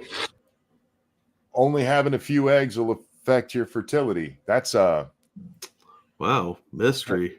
that How'd that seems like happen? junk science, Jack. Yeah, we should get Sherlock Holmes on that one. It's just so sad.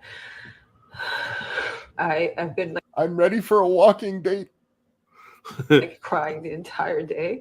Like I just feel this giant pain in my stomach right now. That's from not walking enough. It's the empty space where your eggs used to be. Wow, that's mean. Funny, but mean. Wait till she finds out that egg freezing thing is largely crap and doesn't work. This was a story we covered a little while ago that, yeah, there's a big problem. I want to say it's like more than 50% of that fails.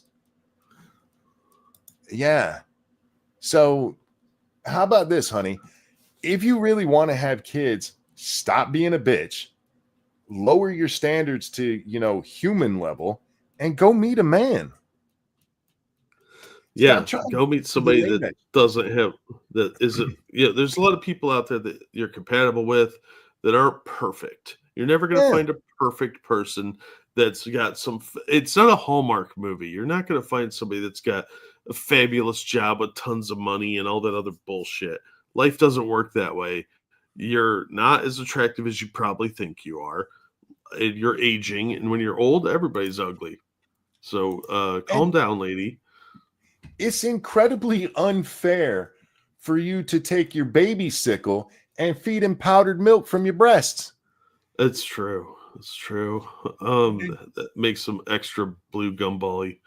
But unfortunately, she doesn't seem to realize that in order to make an omelet, you have to break a few eggs.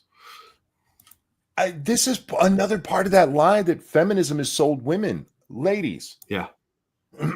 If you want to put your career first, cool.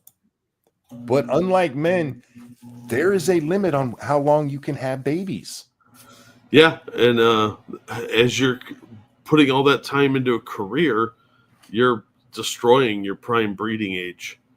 Yeah, the red ones, the white ones, the yellow ones, the green ones, all those gumballs are gone, and only the blue one that got stuck to the back is still there. And you're going to have a Joe Biden. Yeah. It's sad how many generations of women that feminism has destroyed. Yeah, stop it. If you're interested in this, if you want, ladies, I need you to hear me.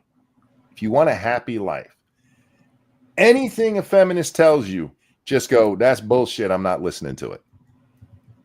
Because they're going to ruin you. You can do everything men can. No, you can't. Get pleasure from your prostate being massaged. Let me see it. Let me see. Let me go see you do some mason work. I can do whatever men can. Yeah, No. you can go out there and focus on your career. And then when you can't have babies no more and you're sitting in your living room crying to your 10 audience members about it, about how you're freezing your eggs, just think about how you made those choices. Choices matter. I'm not opposed to a woman making that choice, Jack, but the problem is we've been lying to them for so long. Yeah. She is a product of her environment. I guarantee you she hasn't sat there and actually thought because, well, we've already seen her talk and it's not possible. Her idea for her lonely life where she can't meet a man is to freeze her eggs just in case she ever does, Jack. Yeah, which tells me that she's creeping up on 35 at least. That's usually the age they start doing this crap. You did this to yourself. Your expectations are unrealistic, and you put off finding somebody through your prime. Yeah. And now you're on the downswing, and you're upset about it. It doesn't matter how good you are at business. The business isn't going to remember you. They don't give a shit. You're all disposable to them. Stop putting your corporate life on the priority list. It's not worth it, ladies.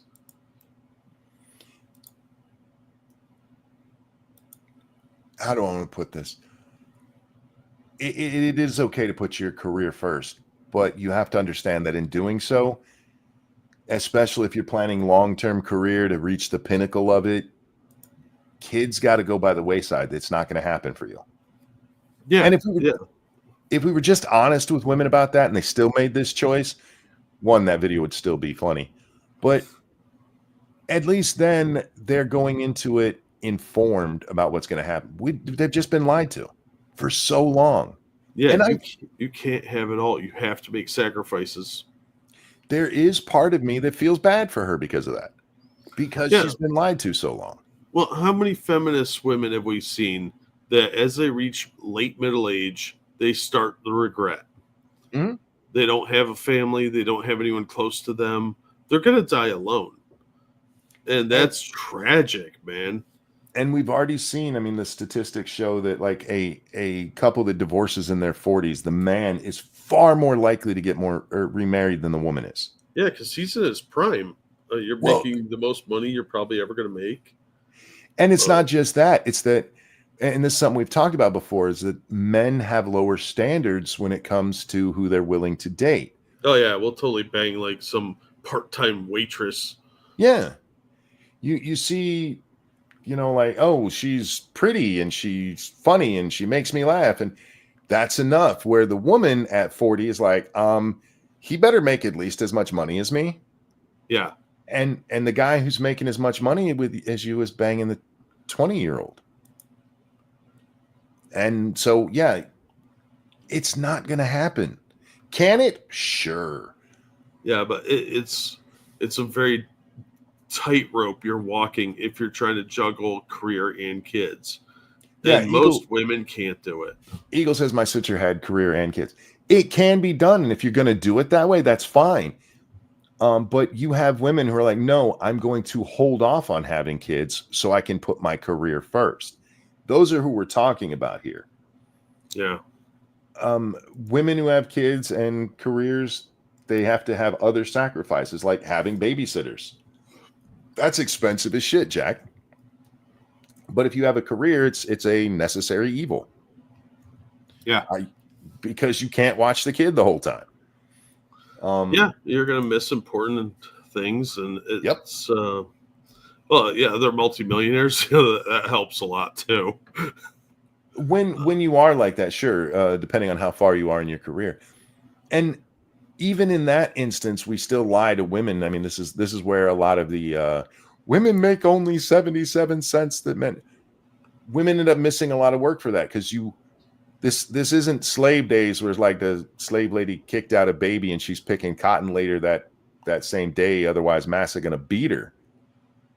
You end up taking 3 months off minimum, and that is part of your career you just missed. And they're like, that's not fair. I had to have a baby. You didn't have to. It was a choice you made. And it's fine to make those choices. But we have this real problem with trying to let women have their cake and eat it too, and it doesn't work that way. We got to stop lying to them. This is the reality. Nobody's being mean to you. And the handful of success stories are outliers. Mm-hmm. Dangerous, thank you. Yep, that feminist lie really pisses me off. Men can have it all, so women should be able to as well. Men have to sacrifice father time with their kids or take out or time at work. Stop lying, you bitches. Yeah, that's something that never gets talked about. Men don't like missing their children's games or they know their daughter's going to turn into a stripper because you missed that one ballet performance, you know? Yeah. We would much rather be hanging out with the family and with the kids. But the kids want a pool, so you got to go to work. And men can't have it all. We never have been able to. We just don't bitch about it the way women do. No, because there's work to be done. Yeah, so I do feel bad for that lady because she was lied to for so long. You be as discerning as you need to, girl. Oprah ruined so many women. Yeah. So many. Yeah, billionaire woman telling everybody how to live their life. Yeah. If that man has any flaws, you get rid of that zero, you get you a hero, girl. Like, he leaves the seat up when he pees. That's not the biggest problem in the world. Yeah, but you're a queen. That shows he doesn't respect you like he should. Shut up. You're retarded.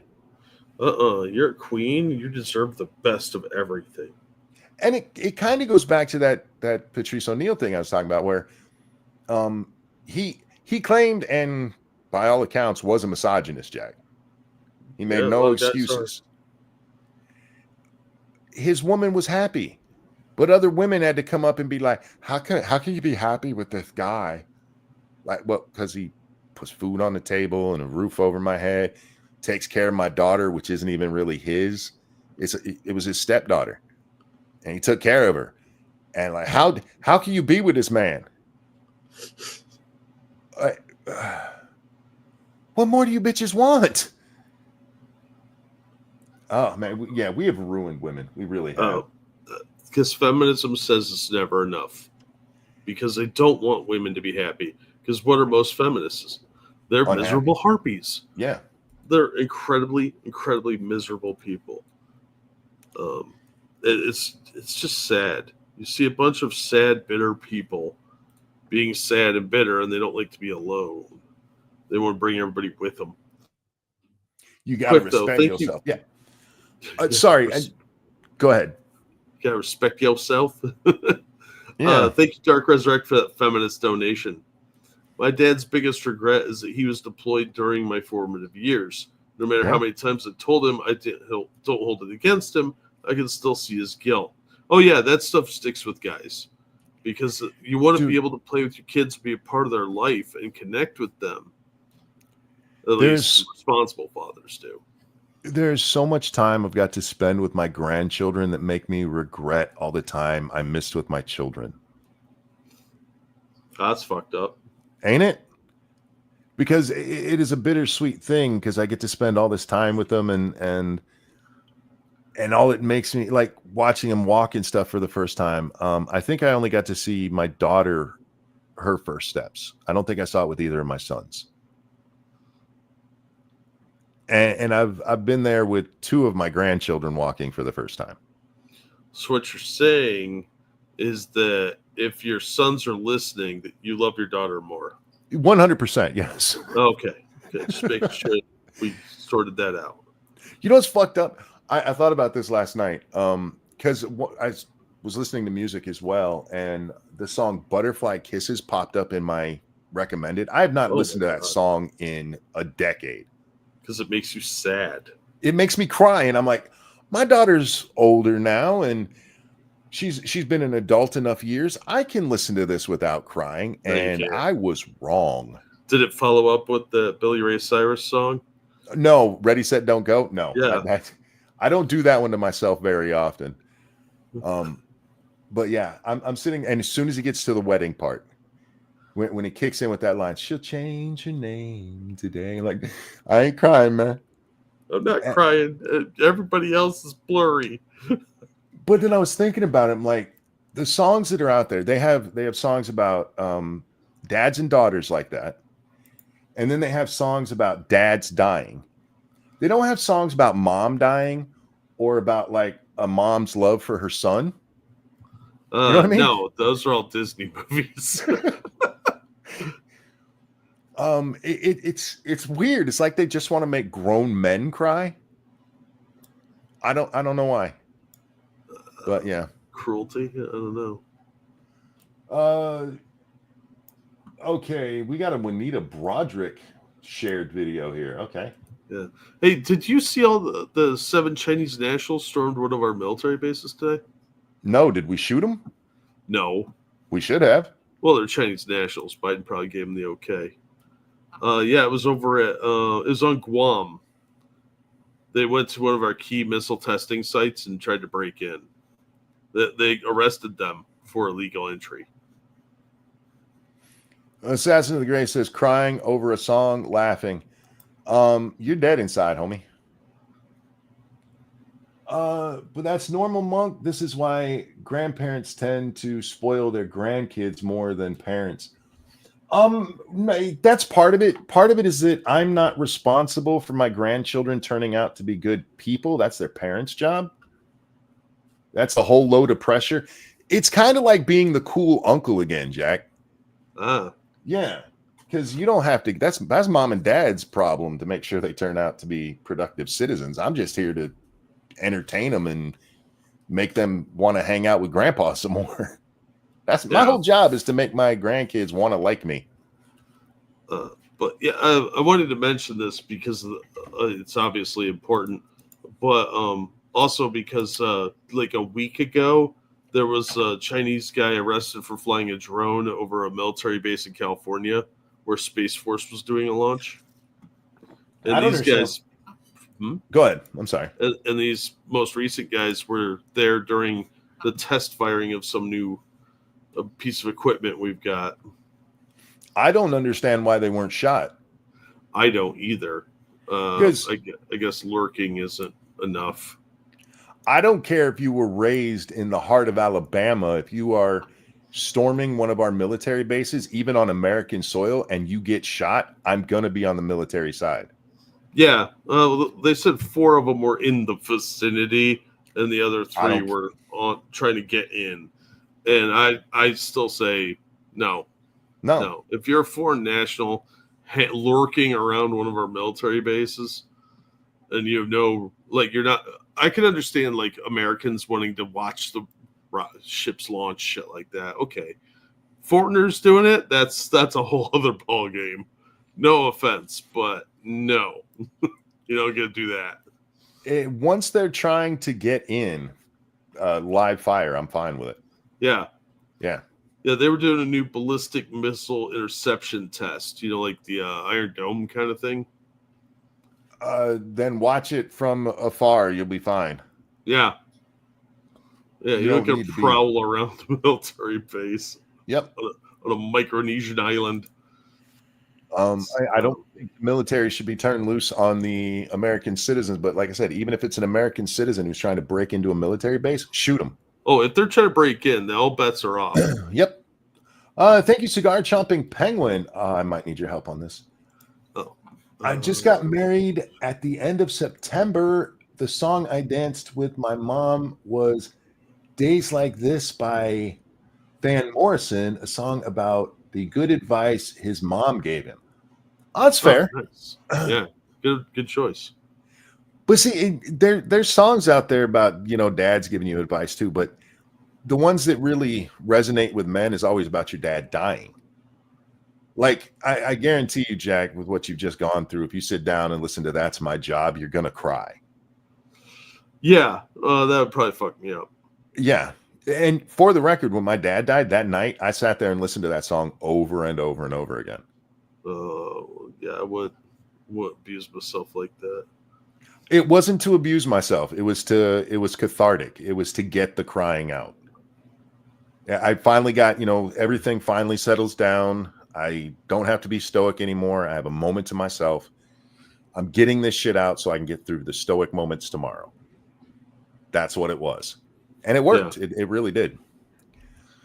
Corey, thank you. You guys forgot Simple Man by Leonard Skinner. Leonard Skinner. There's a ton of them out there. It's not that we forgot anything, it's just we can't name all of them.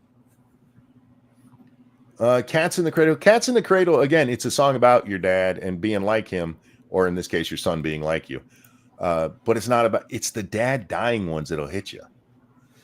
Go listen to Monsters. Not you, Jack. You're not ready for that yet. No. Go listen to Monsters. And if your father's passed, if you don't cry, you will come as close as you can without doing so.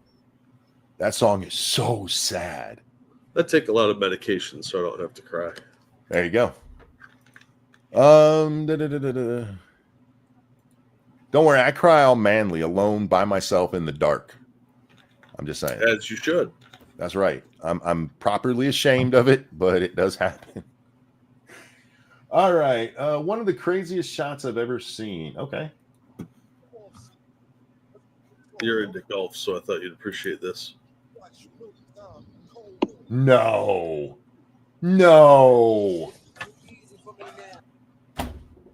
Ain't no fucking way. For those listening along, a guy has a golf shot set up in a sand trap he's right up against the green on the sand trap there. Technically, I think that's fairway there.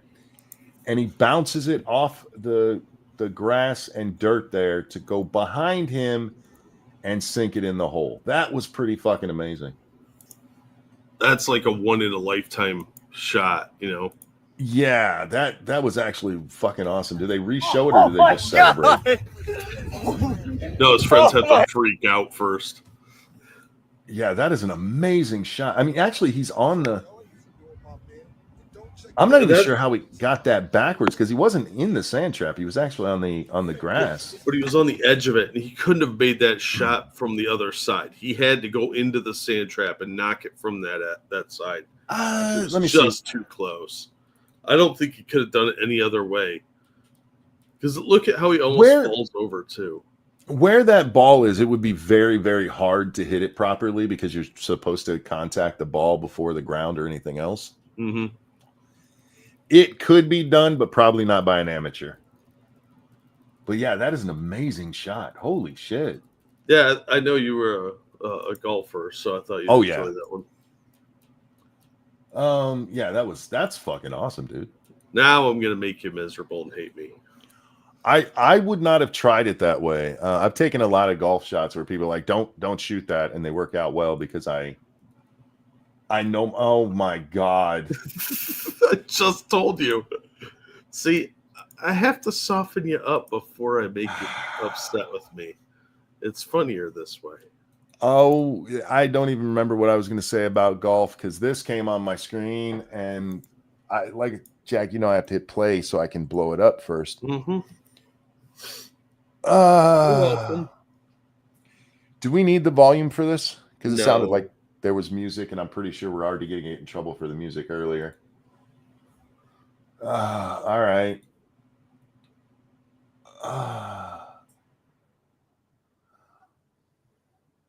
What? You're welcome.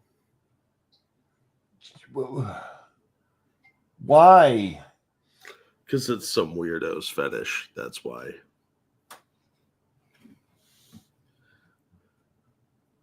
So we have a guy dressed as a girl, dressed as a cow, eating grass. And he has udders. He's a majestic cow. What are you talking about? I've never seen anything that wasn't more of a clear cow in my life. Now to the slaughter yards with it. He actually ate the grass. Yeah, which somebody probably pooped on earlier. Yeah, grass isn't hygienic, folks. I don't know if y'all know that.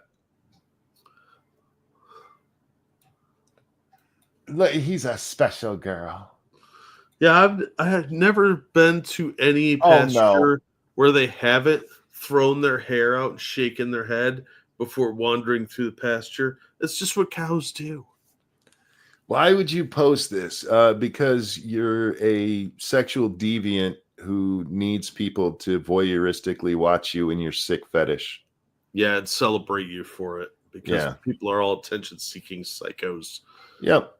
And now I paused it here, and I'm not unpausing it because he was just holding a cricket, and I have a sinking feeling he's going to eat it. I'm pretty sure that was a bee, maybe a murder hornet. I thought that was a cricket. Again, it's my eyesight. Oh, you're right. That is a bee. My eyesight, dude. I'm blaming that. Yeah, he's actually narrating on this part because the music kind of kills part of the video. But he's talking about exploration of the outdoors and the possibilities. Trust me, you want to keep going. I don't. I know. Right about the 120 mark, you want to unmute it. Okay. Okay. At least he didn't eat it. Did he just throw a dead bee into the air and then watch as it fell to the ground? Yes. Did he think his magic cow fairy powers were going to bring it back to life? Yes. Oh, thank you, Dixie Rose, for the feminist donation. There's always grandma got run over by a reindeer. That's true. Yeah, that's such a dark song. It's not though, because it sounds up. It's upbeat about how grandma died. Yeah, it's kind of fucked up. Possibilities. Who are you? Do you moo? I do.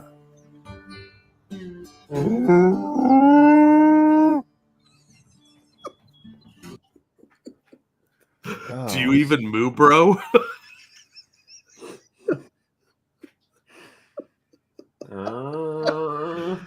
Do you moo? I do.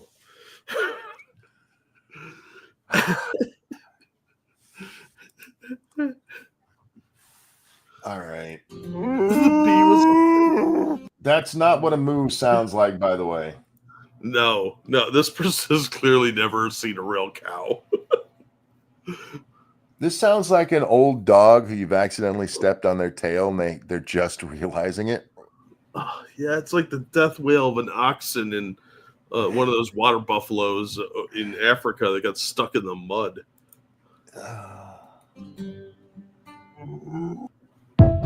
Oh, it was a trans-species moo. Thank you, Alan, for becoming a member for month number 13 who says, moo! Do you even moo, bro? Do you? Oh, my God.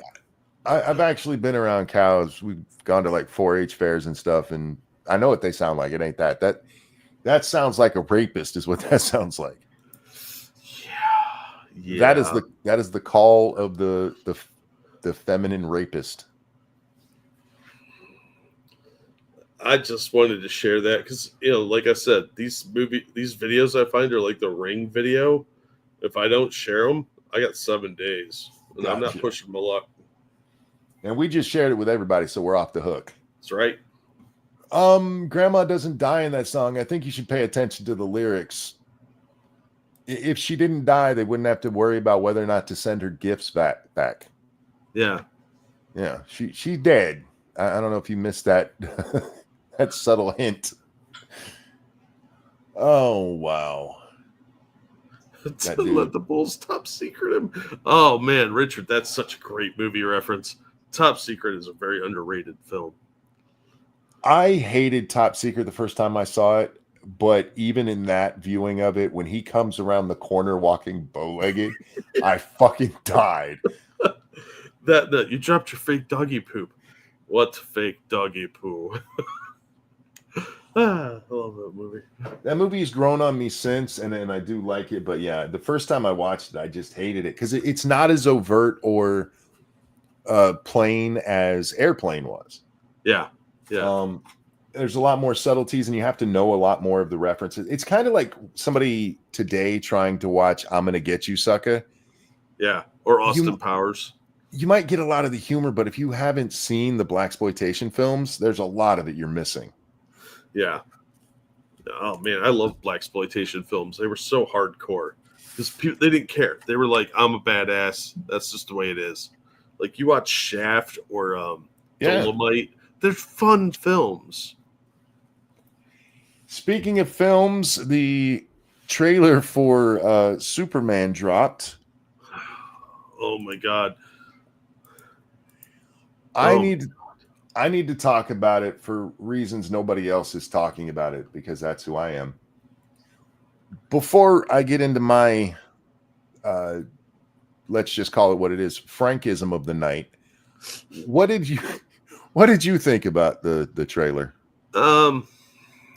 It might be okay, but James Gunn is doing what James Gunn always does and defaults to goofy humor in team movies. He has to have banter. He's one of those guys that constantly there's no tension. There's not going to be any tension in this movie. It's just going to be all silly jokes. And right as soon as it gets a little tense, there'll be a silly joke. He's not as bad as Tiki Watiki, but he's pretty close. And it's going to end up being a team movie. We already saw Hawk Girl. We saw Guy Gardner and supposedly Metamorphose in it as well. And Mr. Terrific's in the trailer. So it's going to end up being a team movie.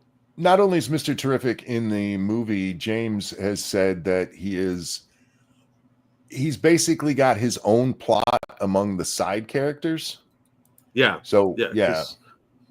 They couldn't make a Mr. Terrific movie just yet. Yeah.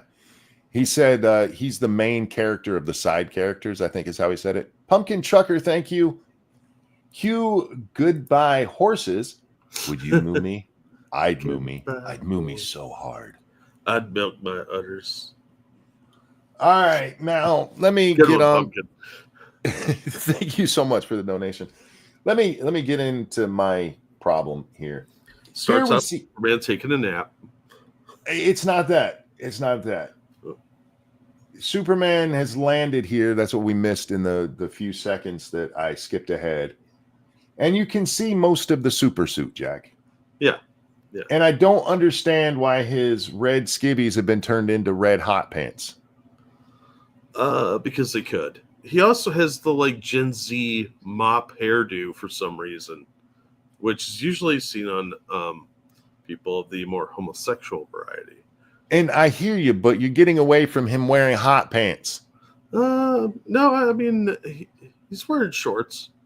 They're briefs. No, they're not. Look how they do look like hot pants here. Those are hot pants. Maybe that's shit. Whores in the 70s wore those. Yeah, maybe he was working out to some Jane Fonda in the 80s. Real quick, thank you, Evolved Potato. I've heard of women liking being treated like a cow, and I could get behind some of it. Like if she wants to be milked, you get to play with boobs. He said tits, but I don't want to say it too loudly. But apart from maybe a cow print bikini and some horns, this shit's weird. Yeah, they have to take anything that might be like a little bit of fun in the bedroom and make it weird. Like they always take it to that next level where it's uncomfortable now. Like the makeup and the full body suit and the like rubbing your ass. No, now it's weird. Okay. It's weird. Stop it. Speaking of weird, I want to bring it back to Superman here. No. Thank you, Retro, for becoming a member for month number 18. Woo. Ooh, love short shorts. We love short shorts. Remember that? Yeah. Commercial? Of all of the changes they've made to Superman's suit over the years as they try to make him look cooler and shit, the one that I could go with on the Henry Cavill one is getting rid of the belt. Why is Superman wearing a belt with tights and skivvies? The color-wise, it offsets where the red would meet the blue, because red and blue don't exactly go together. And if you put it at the waist where it would be, it's going to look like his waist is actually slightly higher. That's why they gave him a belt. But I know you could do something else there. He doesn't need a belt to hold up tidy reddies. No, the common misconception is that he's wearing shorts over the blue. It's supposed to be one piece of pants. It's not necessarily two separate pieces. It's tights with underwear over it. We all know what it is nowadays, but that's not the design of it. I feel like you're gaslighting me here. I can clearly see that it's underwear over top of his I'm tights. not talking about this costume. I mean, the costume originally is supposed to look more like a strongman costume. And the shorts aren't shorts. They're part of the costume. And the blue would be stitched to the red. Just because you stitch the underwear to it doesn't mean it's not underwear over top of tights. It's not underwear over tights. You're gaslighting now. I'm telling I'm you, not gaslighting. It's one piece of cloth. Just If like a lot of the showgirls and stuff wear pants that have multiple colors on them. They're not separate pieces. They're all one. It's one article of clothing. But see, those make sense. This is clearly underwear. I'm not disputing the fact that what we are looking at on screen. Okay, is wait, two hang pieces. on. Let me go get original Superman. Original soup.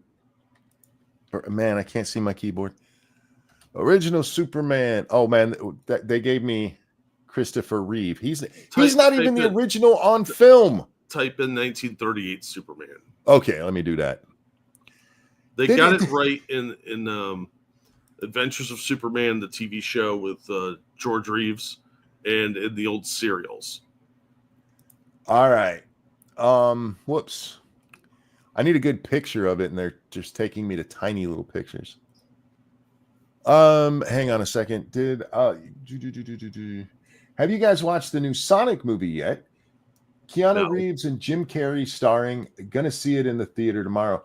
Thank you, Dragod. No, I haven't seen any of the Sonic movies. Just not something. Go ahead. I cut you off. Go ahead. It's not something I'm all that interested in. Yeah, I didn't really grow up with Sonic. I saw the first one with my friend and his kid at their house because I was over there, and it was okay. I don't really care. I wasn't really paying attention. Well, I love Sonic, but I was kicking ass in Necromunda, so I love Sonic, but I never. There's no real story in Sonic. The story of Sonic is Robotnik has turned all of the animals into different mechanoids that you got to go free at the end of each level. And to me, it's very much like making a Mario movie out of Mario Brothers. Yeah. Like, why? Okay, so here we go. This is Superman, the War Years 38 to 45. Those are clearly underwear. No, they're not. What do you mean, no, they're not? It's not clearly underwear. That's clearly underwear. Show me the seam. Show me where the separation is where you can get your finger up there. Right there. On his leg. Look at that. Oh, you can't. Can we see my thing? Oh, yeah. Okay. Yeah, you can. Right there. That's just where it's seamed together. Wait. There's a black line. It's not just blue right into red. It's because they stitched the underwear to just because, like I said, just because they stitched the underwear to the tights doesn't make it not underwear. Although this is not helping my hot pants because this looks more like the hot pants than his later iterations do. Yeah. So Superman was wearing hot pants before. Oh my God! I just realized the 1970s hot pants, high boots thing was inspired by Superman. Probably. Thank you, Evolved Potato. What they should have done is use the design from the Henry Cavill Superman and used brighter colors like they used in the new one. They probably could have. Here, this here? Yeah. See it? See what? Well, I can't switch tabs and see what you're seeing. I see the picture you shared. Yeah, of Action Comics #1. Okay. There's the belt is not here yet. See how uneven that looks? Because because that is really small and my eyesight's not good. Okay, will you send me a link to that so I can look at it myself too? Yeah.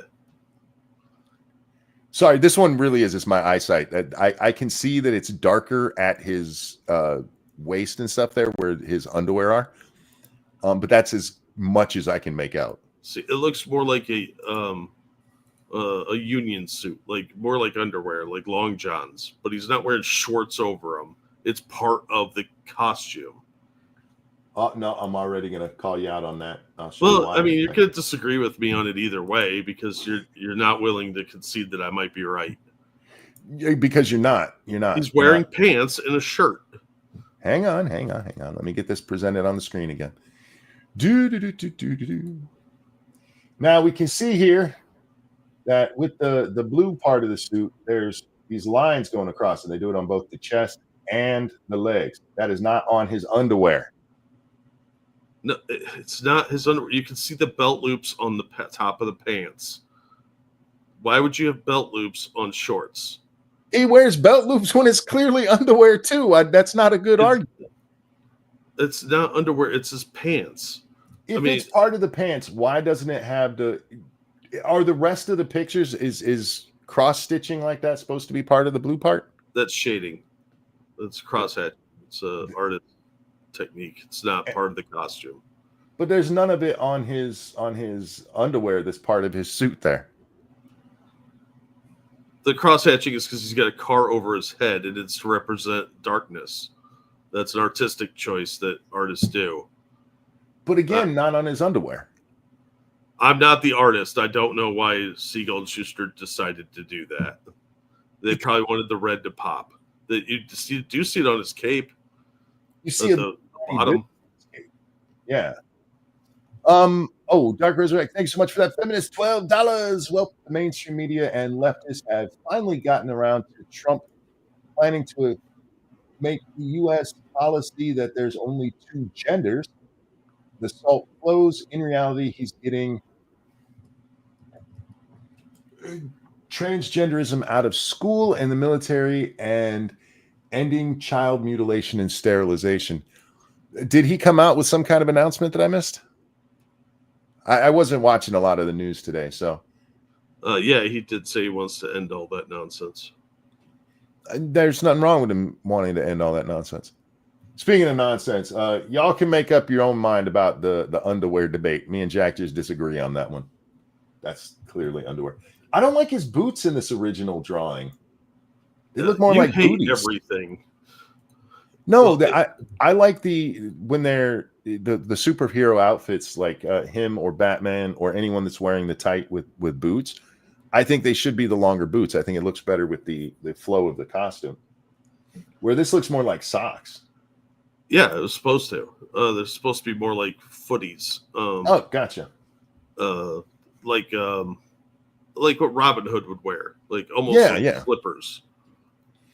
Yeah, I like it better with the longer boots. Yeah, I do too. I actually don't have a problem with the yellow belt. I think it adds color and offsets the yellow in the chest symbol. But I can see your point of view. I don't agree with it. For me, it's just weird that he's wearing a belt, and it just seems like they needed, like you said, they needed something there, and that's what they went with. But if you consider that the red part is attached to the blue, it makes sense because they're pants. But if you see it as shorts, which a lot of modern artists have done, then it makes no sense. I think I wouldn't like it with a belt there anyway, because if anything, if you're going to go with the red as part of the blue, then the whole thing looks like a unitard. Yeah, that's why you have to have some kind of split. And the unitard is more along the lines of what they were originally drawing it as, because that's what they had to work with in real life. Sure. They didn't have spandex. That wasn't invented until the 90s. And for me, it's an odd choice to make it a belt. They could have just made it a coloring thing. They went with what they want. It's Superman. It's cool. I just hope they don't fuck up this movie too bad. I don't need Lois Lane being the twat she was in the Cavill movies. Oh God, you're so obnoxious. Thank you, Pumpkin Trucker. What's the opposite of Christopher Reeves? Christopher Walken. True. Ouch. True. But for me, what I'm really hoping they get right is Lex Luthor. And from what I saw, he's such a modern take on the character, which I can get behind. But as long as it's good, as long as it's not that annoying prick from Batman v Superman, I think it's a win. Oh, Jesse Eisenberg. I hate Yeah. that guy. I hate And him with the passion of 1,000 suns. And his portrayal, I mean, it's like he took himself and turned it up to 11. He's an annoying prick to He begin only with. plays himself. He can't play anything else. What did you? I saw you commented about Nathan Fillion. Yeah. Nathan Fillion wanted to play Hal Jordan. And Yes. for some stupid reason, James Gunn decided he's going to play Guy Gardner. And he looks like Stewart from Mad TV. Yeah, I saw pictures of what this is based on, and comic accuracy with his hair, they kind of got right. They kind of did. They got away from the bowl cut in like 2000. Yeah. And they gave him a regular hairstyle. But Nathan Fillion's head makes him look ridiculous. He looks like Mo Howard. Well, old Mo Howard. He's also wearing a chin prosthetic there. Yeah, which is unnecessary. If they'd cast him as Hal Jordan, he would be about the right age, a little old for Hal Jordan, but Hal Jordan's an older guy. He's in his late 30s, early 40s. So he's got gray hair. So Nathan Fillion would have been a much better casting as that, as opposed to a young Guy Gardner who's supposed to be kind of like impulsive and impetuous because he's young and he's brash. He looks like Uncle Fester with a wig. He kind of does. Yeah. Yeah. Did you see the image I put on my timeline about this? I think that fits better because they could have. Again, it comes back to James Gunn's got some weird obsession with the young men because he looks like Stewart. I mean, I don't know this character. I'm not real big on my DC characters, so I had to watch stuff about him. And James Gunn apparently wants to take this to the Silver Age, which this would fit with. Yeah, but Guy Gardner's not a Silver Age character. But fair. But you have to realize we're not Great Britain, and you can't have weird. I thought he was a villain because this looks villainous. Because he looks pasty. Why does he look so pale? And you can see Hawkgirl in the background. She doesn't look washed out. Why does he look like an albino? All of this shit looks washed out to me, in fairness. Just saying. Not like as quite as washed out as Man of Steel, though. Get out from there. No, the one of the main ways that they have for showing somebody's a bad guy in movies is bad haircuts. Like, give him a bad haircut, everybody will know he's evil. Yeah, I didn't realize he was a good guy because this scene happened so fast. I didn't notice Hawkgirl the first time I saw it, and so yeah, I'm like, oh, he must be evil. No, look, I understand they haven't used Guy Gardner yet in a film. We've seen Jon Stewart in the animated series and stuff like that. We've seen Hal Jordan in the animated. Nathan Fillion is terrible casting for Guy Gardner. I'm sure he'll do his best with it, but he should have played Hal Jordan. Make him do some fucking sit-ups and deal with it. It's terrible casting. And it looks bad. Yeah. Which is kind of fucked up because the rest of the trailer, everything looks pretty good. Yeah, but I mean, trailers, that's kind of what they're meant for. You take the best of what you got. I'm not sure why there's a kaiju in there, but I saw somebody talking about that actually. Oh, yeah. Yeah, apparently a lot of the older Supermans, early Superman, had him fighting like kaiju kind of monsters. Oh, yeah. Yeah. They also so, had him doing all kinds of goofy shit. Yeah, and that's what Gunn is aiming for, apparently. So, yeah, when I first saw it too, I'm like, why Godzilla in this? But apparently that's. Oh, damn it. I missed it. I was trying to get. We can bring up a picture of the kaiju. Yeah, this is one of the things Superman has to fight in this one, which is kind of cool, I guess. Yeah, I mean, I like giant monsters fights, so could be really cool. But I don't really know. They didn't really tell you who the bad guy is in this. But you see a lot of like random Justice League and Justice Society characters. So I'm not sure what exactly they're going for here. Well, let me ask you about that too, because I mean, when most people, not comic nerds, but most people think Justice League, we think Batman, Superman, Wonder Woman, Flash. yeah, and they're bringing Mr. Terrific. Mr. Terrific's a Justice Society character. Yeah, so it feels wrong to me that if they're going to do it the way they are, that they're using these, for lack of a better word, lesser characters.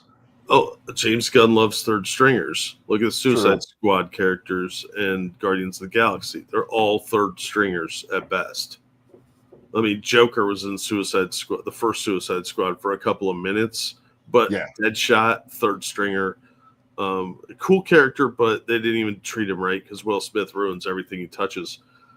And yeah, Harley Quinn, Killer Croc, they're lesser knowns. So James Gunn likes to do that. It's some sort of like he can kind of mold those characters how he wants and make them wacky. But it's just I'm not that excited about it. I thought I'd be more excited, but as soon as I saw Nathan Fillion walk out, I lost all hope for this movie. I mean, it's probably going to be okay, but I'm not that excited. My excitement has dwindled with each viewing of this trailer. I don't know if you can do Superman justice because of who he is. He's basically a god, and well, if you made a PG movie and aimed it for middle schoolers, it would be popular. Yeah, you have to do it. Target audience. You have to do it like the 70s and 80s Superman. Yeah, all of DC is best done when it's aimed at elementary and middle schoolers. You make a PG movie, not a G movie, but a PG one, so you have some violence. Doesn't have to be blood and guts, but they're power fantasies. And that's what the target audience has always been for DC, is younger readers. That was when they were selling their best and getting the most projects for TVs and movies and stuff like that, all the way up through Christopher Reeves. In the 90s, 1986 really changed everything with Dark Knight Returns, where we got to get all dark and gritty and adult now. And that can be done to some degree with like the John Byrne run, where you can appeal to a broad audience. But too many people are locked into this superheroes are for adults thing, or they're for like college age. You can do it with Batman because his power fantasy is all about the gadgets and stuff that he gets. That's where his power comes from. Yeah, he's rich and he has cool toys. Yeah, you can't do that with Superman.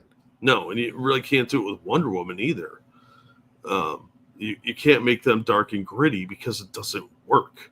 No, they've got to be campy, and it's why the 60s Batman still holds up for young people. If you try to watch that as an adult, as a serious piece of art, you're just going to laugh the whole time. The 60s Batman run is fucking ridiculous and wonderfully so, but it's because it was aimed at kids. It was aimed at kids, and it was meant to be goofy. They won like 4 comedy awards.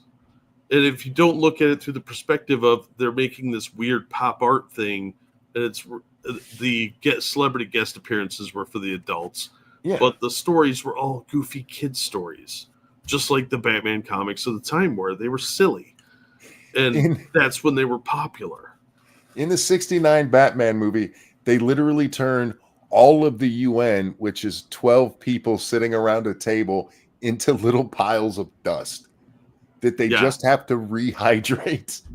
It's fucking different wonderful. Colored dust. It's in the giant bomb labeled bomb, and it's a circular one. And he doesn't throw it because there's ducks. Yeah. And the shark repellent. Like, so it was, for its time, it was really goofy and silly, and it can be appreciated for that. But it wasn't like the scary Dark Knight nonsense. They even did an homage to the 60s Batman in a fairly recent storyline, which I didn't really like. But the one, he's jumping through the multiverse trying to get back home, and he lost his hand. So the Dark Knight version of Batman gives him a cyber hand like Luke Skywalker. And then he runs into the 60s Batman, who gives him his utility belt. And at the very end of the story, spoiler alert, he has to fight giant Joker sharks.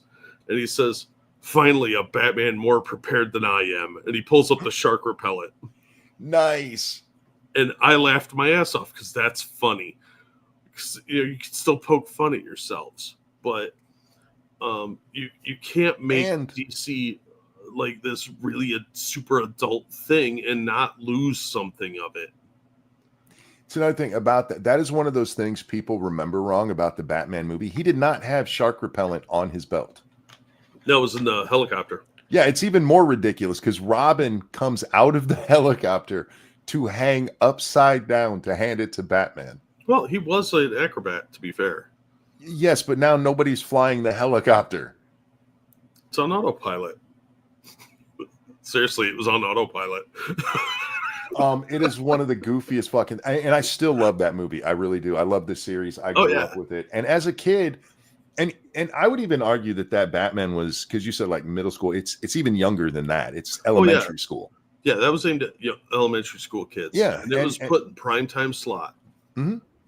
And you can do that, and everybody wants to be so serious because of the Dark Knight run, and I'm not even talking just the movies, but the actual Dark Knight when they name him that in the comics and all of that shit. Like, we got to get gritty.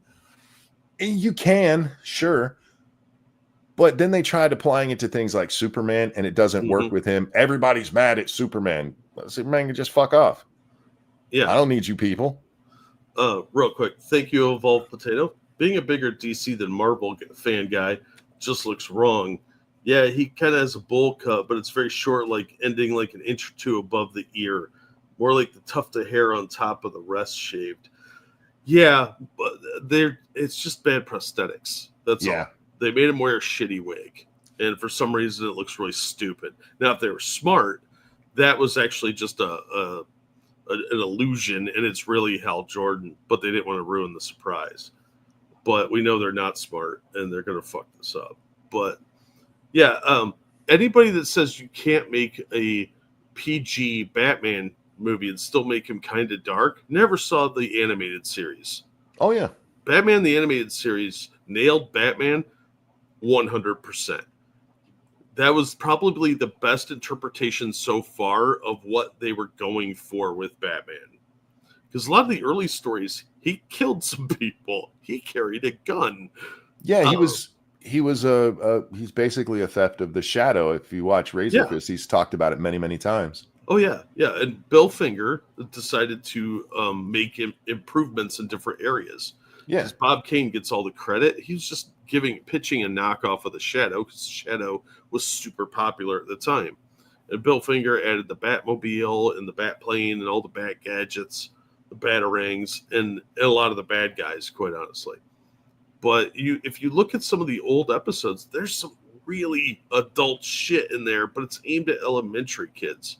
Like, people are constantly trying to murder Batman, but he outsmarts them with sometimes ludicrous ways. But you can make it like reasonably safe for kids if you just use the Batman animated series as a template. And they even had crossovers with Superman, and Superman's all like Boy Scout. And now, like Retro said, we end up with the drag queen penguin. They don't know how to write anymore. Devil Fruit says Lego Batman was kind of fun. Part of the fun of Lego Batman, and honestly, you don't have to watch the whole movie, just watch the trailer because all the good parts are in there. Yeah. Is that they're making fun of the modern Batman in so many ways. I mean, the one part is him doing breakdancing, trying to avoid all his feelings while he broods. It's amazing in the parody that it is. That's how bad it's gotten. He's done the Batusi in there, if I remember correctly. It's all I can remember is him spinning on the floor. Yeah. Talking to Alfred just to, no. But yeah, the reason that the Lego Batman worked is because they were making fun of all of these serious Batmans. Yeah, the comic books aren't necessarily meant to be serious. They're meant to be fun.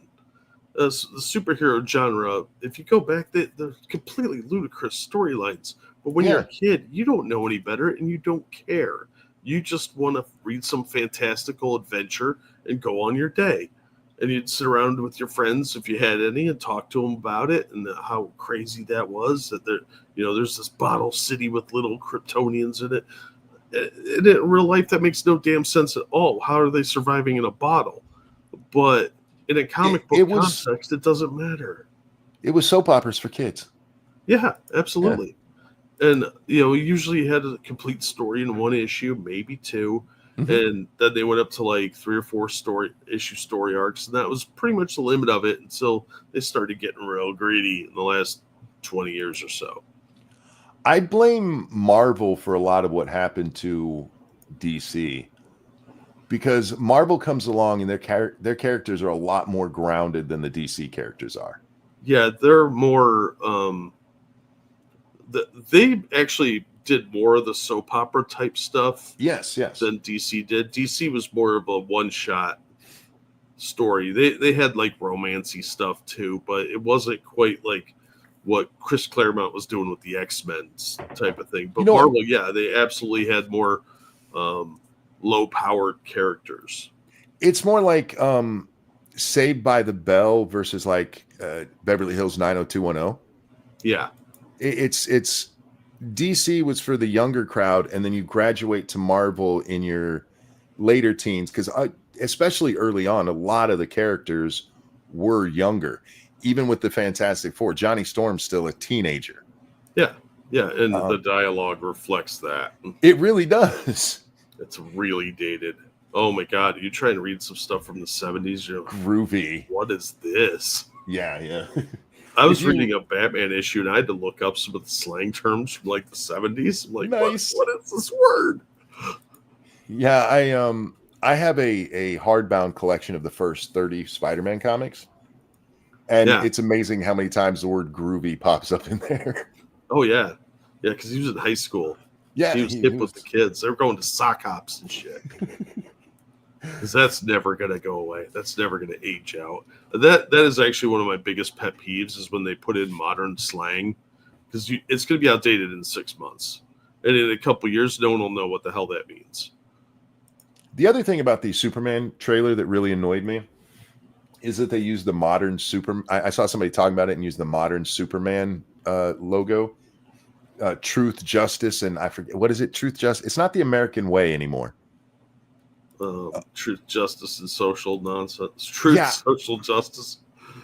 It's and truth, equality justice, for all. and some bullshit because we're not supposed to like being American anymore. Oh, you're not allowed to be patriotic. And if Gunn had used that, he would be booted out of Hollywood so fast. He won't be invited to any of the fun parties that he likes to throw. It's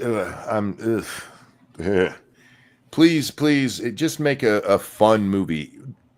Stop trying to make everything so goddamn dark. Why is so everybody afraid of fun? That's what I'm saying. There's no sense of fantasy, no suspension of disbelief. We've driven that out of people, that sense of wonder that you had as a kid. And that's what drove us forward. We're a species that has to have some curiosity. It's what makes the Deadpool movies work, is that they're just fun. Yeah. They're nonsensical. There's plot holes galore, but it's a fun fucking movie to watch. Especially the last one. There are plot holes all over that thing. Oh, yeah, but nobody cares. Just fun. Yeah, it was just goofy fun. Because you can explain it all away with suspension of disbelief or just not caring because you're having so much fun watching it. Yeah. And the third one was definitely, I would say, the most fun for me to watch as a comic fan because they did a bunch of like in-jokes that comic nerds are going to get when he's hopping around looking at the different Wolverines. Yes. And you got the one with the big frizzy hair from Apocalypse, and then you got the comic accurate midget one. The comic accurate size. Yes. Yeah. I love that part. That should have been Danny DeVito playing. It really should have. That would have been awesome. That absolutely would have been. Apparently, there were some scenes that were filmed that were cut that haven't been released. Do not spoil. I'm not spoiling. That movie's like a year old now. Come on. Go watch it. Why haven't you done that yet? Come on, Faithless. For the record, everything we've talked about so far is in the trailers. Yeah. Yeah. There were a lot of good guest appearances, and that made me happy. And they were for like I loved the Blade movie, and they treat it like it's a fucking leper asking for money. It's amazing how before Marvel Studios became Marvel Studios, the movies and projects have just kind of disappeared. They don't exist anymore. Yeah. Yeah. You don't get self-contained fun films anymore. No. Now, and there are a lot of movies I don't like in the like the Ghost Rider movie. Yeah. I actually didn't like that because I thought the plot was stupid. The second one especially, but Ghost Rider looked really cool, and he did cool stuff. So it's watchable. Is it a great movie? No. I would say it's like a D-, but it's got some cool elements to it. So I can appreciate that, but they don't even try to have fun anymore. It's got to be all like nonsensical banter and no tension at all. Like, seriously, just go watch the Batman animated series and use the template. Come on, guys. We saw Ghost Rider in the theater because the kids would get to pick a movie that we'd all go to see for their birthdays, and it was my son's birthday when that one came out. And I didn't hate it. I don't know the Ghost Rider story, and that's the best way for me to watch comic book movies. Yeah. If I know nothing about them, it drags a little bit, and they kind of push a little too hard here and there. But it was fun enough. Yeah, it's a watchable movie. Yeah.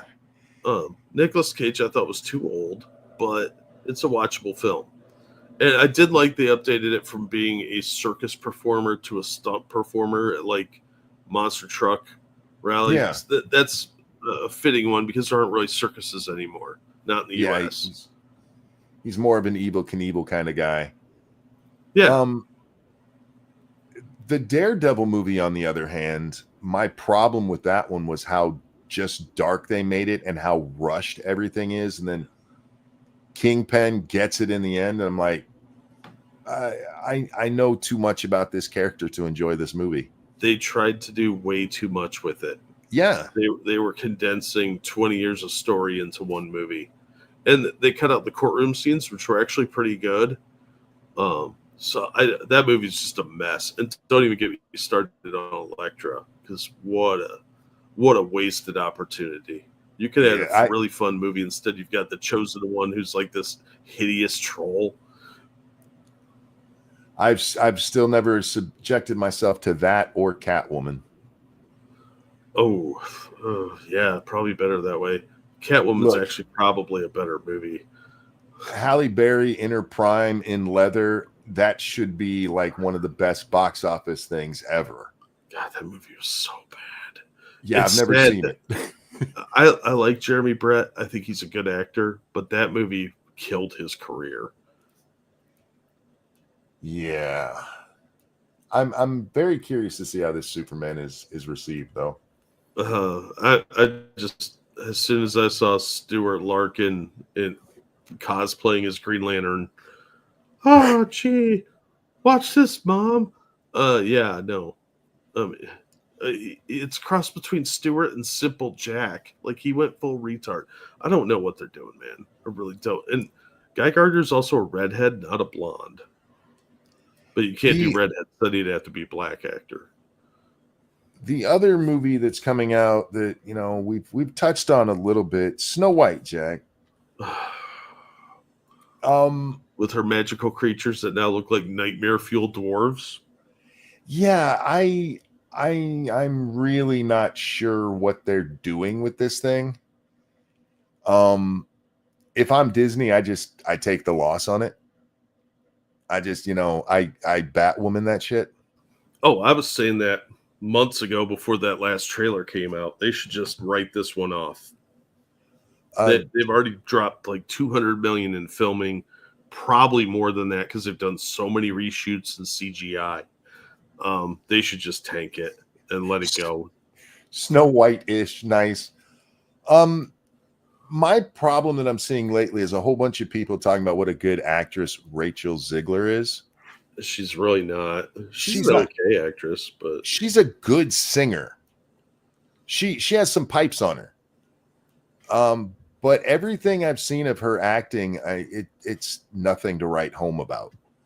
No, she's like a million other people in Hollywood, and she is so abrasive and self-centered in those interviews. Oh God, yeah. That people are going to avoid this movie and not take their kids to it just because of those. If they're smart, they take this as a tax write-off and move on. I would rather watch the Batgirl movie because it's got to be so bad it's entertaining. This just looks terrible. I don't understand why they're messing with the formula of Snow White. I mean, this Disney doesn't exist without Snow White. Not the Disney that it is right now. Absolutely. This thing set box office records that, if I remember correctly, they still stand for actual tickets sold, not box office, because that has to be adjusted for inflation, but tickets sold. This thing changed the fucking world. It changed the landscape for animation too. It made it into the possibility of making full-length features with animation, not just little cartoons. I mean, it was revolutionary in the way they did pretty much everything with it. It was a huge risk at the time, but it paid off. And now they're treating it like they treat everything that's old. It's got to be a joke. You could have done this shot for shot pretty easily. We're bringing her on the screen because my biggest problem with this, though, is actually that without any makeup, she looks worse when she smiles than the witch is supposed to when she's all old and haggardy. That's mean. It's scary how wide her mouth is and her teeth. She looks like something out of a Tim Burton cartoon. Yeah, I mean, she does seem to have a very large mouth.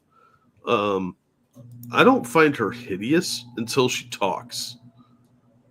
I think she's fine as long as her lips are closed, because as soon as her teeth show, it's like she's going to eat me. I have nightmares about her head floating around trying to bite me. Thank you, Spud Gun. Merry Christmas. Thanks. No, I am too. Merry Christmas and Happy New Year, both.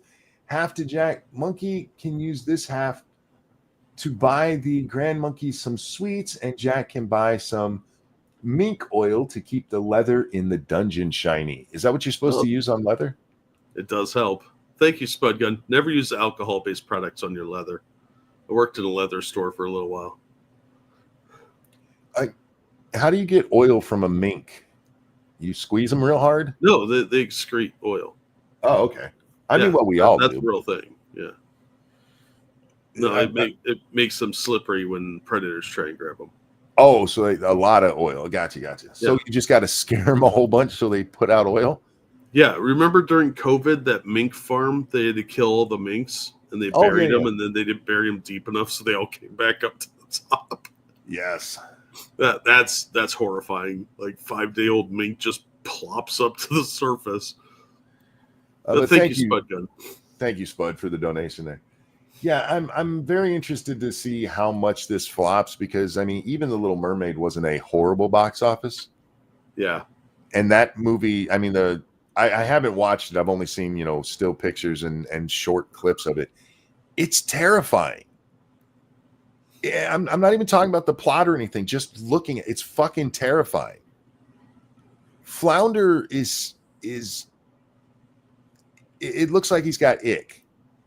And Sebastian, and then whatever they did with the seagull. What's his name again? I don't know. I don't remember the seagull's name. But they all look horrible. It's frightening. And this is Disney, who refuses to do anything that'll scare children except for, live action shit that they want you to go watch. I don't understand. They have no respect for what came before. They don't respect the foundations of their own company. It shows in everything they do. They don't respect the previous works. Star Wars, Marvel, all of the live action crap they've done. It's really disturbing to see them crap all over their own stuff. Because you're killing the golden goose. Like, that stuff is still popular, and you're crapping all over it to try and do a cash grab.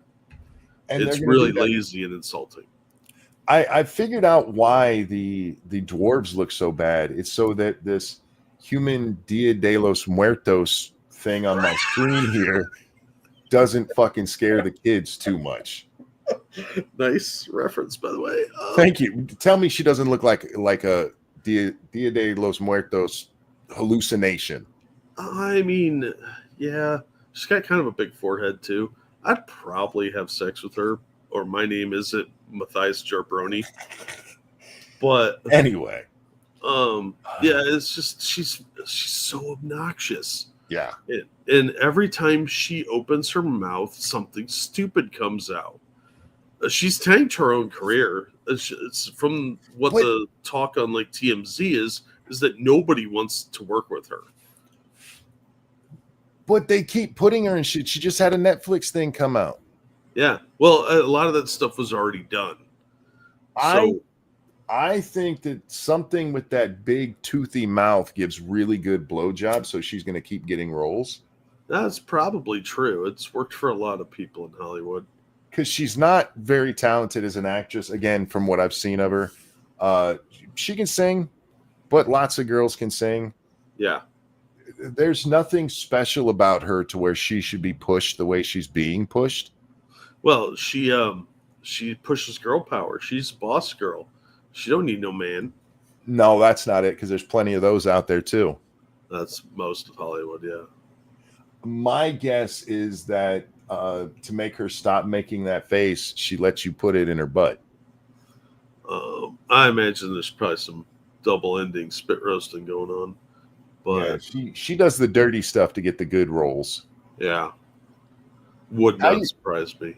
How you take a character that's literally described in her name as Snow White and bring this horrible Mexican hallucination to it? I don't know. And yes, I know she's not Mexican. I'm just making a Dia de los Muertos joke. It's But like go ahead. casting La Llorona. Look, they could have got prettier people. A lot of people don't like Gal Gadot, but I think she's still pretty attractive. And she's definitely more attractive than this girl.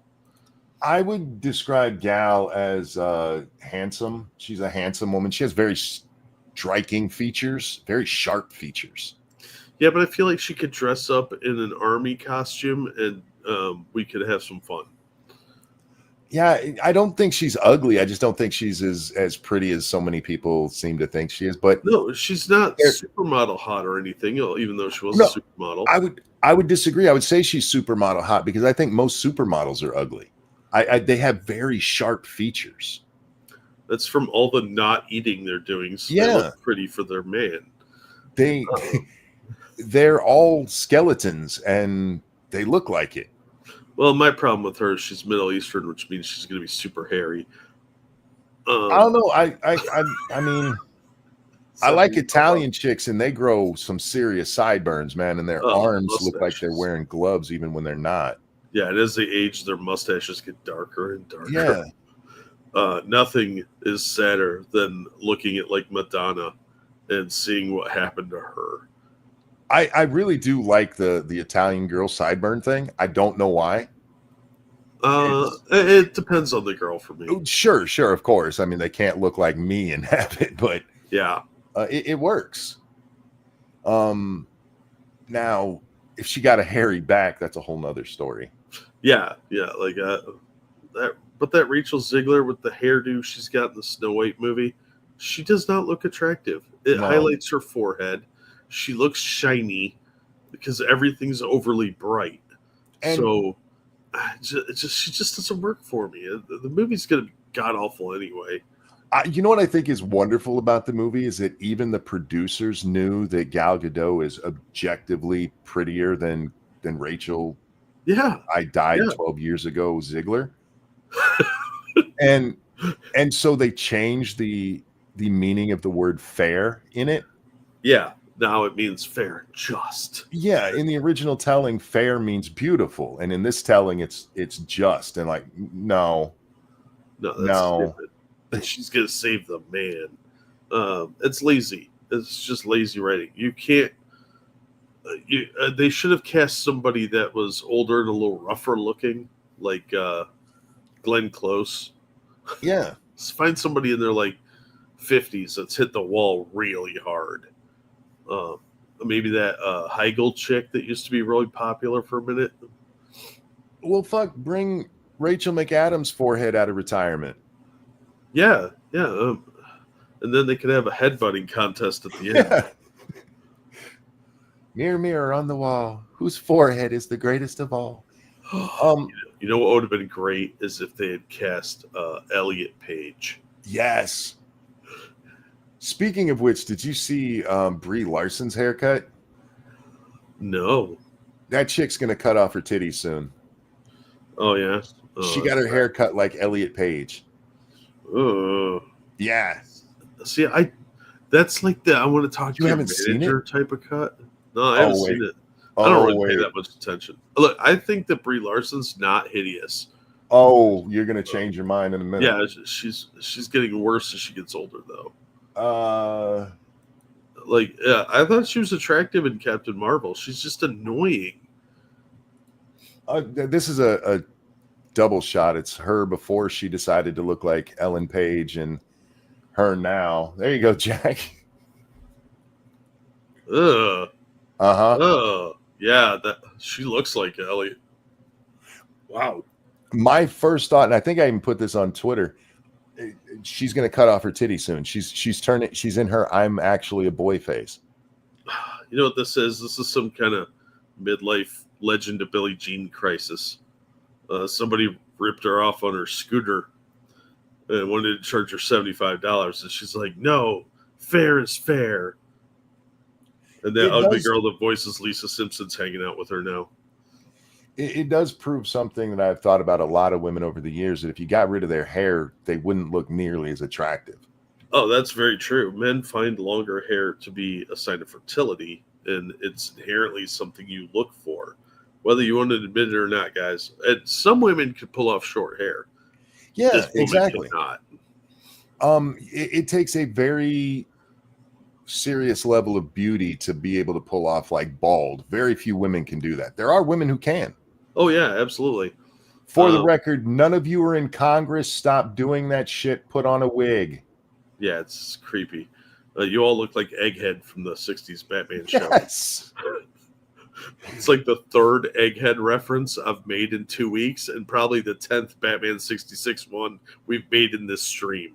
Anyway, this haircut highlights her crow's feet on her eyes. Look at that. A lot, yeah. And the smile lines on her face, they look wrinkly. So she needs to grow that hair back. This is not, unless she's doing this for a role, which I don't know why, unless she's playing a cancer survivor. It's not a good look for her. Hollywood has gotten to the point now, even with long hair, they can hide it in a bald cap. She wouldn't need to cut her hair off like this. Yeah. I mean, there's plenty of brilliant wig makers out there. Well, the reality of Hollywood is most of the people you see on screen at any given time, women, are wearing wigs. Yeah. Because it's easier to keep them from moving around. Oh, absolutely. And that's fine, but you don't need to look like this. That's why my thought is, especially with her anti-maleness and shit, she's going to come out as a dude in 2025. That won't surprise me. Her career hasn't exactly been picking up. She's going to lob off what little titties she got. Sad. Yeah. And she's already got old man ass, so she doesn't have to do anything there. Like, Hollywood screws people up, man. It turns them into freaky weirdos way more than they were when they started. They could start out as weirdos. Look at, like, John Waters. That dude got even weirder the more he was around the Hollywood crowd, which is saying something. Yeah. I was thinking earlier tonight about the fact that people put any thought into what a celebrity says. These are people who are famous for reading lines other people wrote. Yeah, they're liars, effectively. They're hollow shells who all think they're very important, and they're not. Yeah, and they're treated like that because they have money and fame, and it's really sad to me. And then I got to thinking about, like, you know, sometimes actors will write their own movies and stuff, and you had like Ben Affleck and Matt Damon, who wrote Good Will Hunting, and everybody's like, this is the greatest movie ever, and it's really just a socialist power fantasy. Oh yeah, absolutely. No. The janitor knows theoretic physics better than anybody who got into college for it. That totally happens every day. I'm sure it's possible, but unlikely.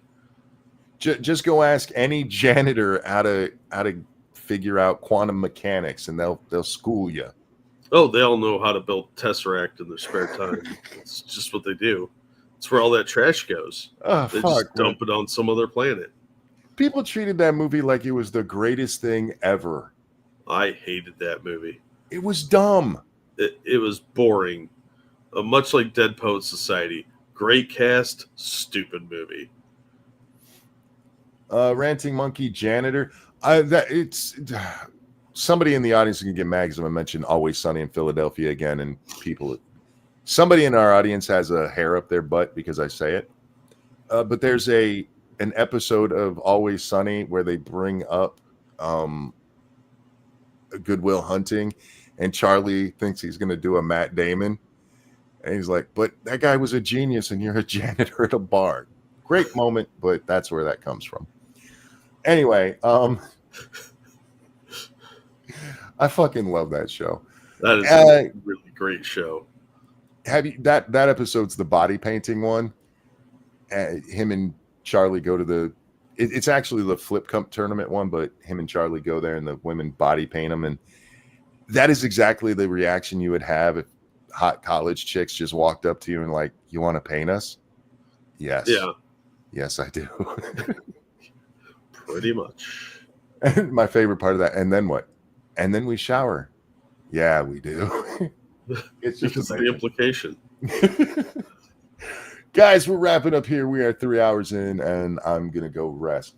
So thank you for coming and hanging out with us. Thank you so much for the donations. You guys are so kind. I'm planning on being back tomorrow, which would be Christmas Eve-ish by the time we get the show up and going. So come say hi. If we don't see you before the holiday, Merry Christmas. Jack, anything you want to show? No, I haven't done anything. Thank you guys so much for the donations. You guys are awesome. You're all beautiful people. We're happy to see you. Take care of yourselves. We love you, and we'll see you. Thanks for hanging out, Jack. Oh, always glad to be here. I really am sorry about the link. I swear I sent it. I went over. I opened Twitter. I opened our DMs to each other. I don't know what I did after that. Yeah, I don't know how I got distracted.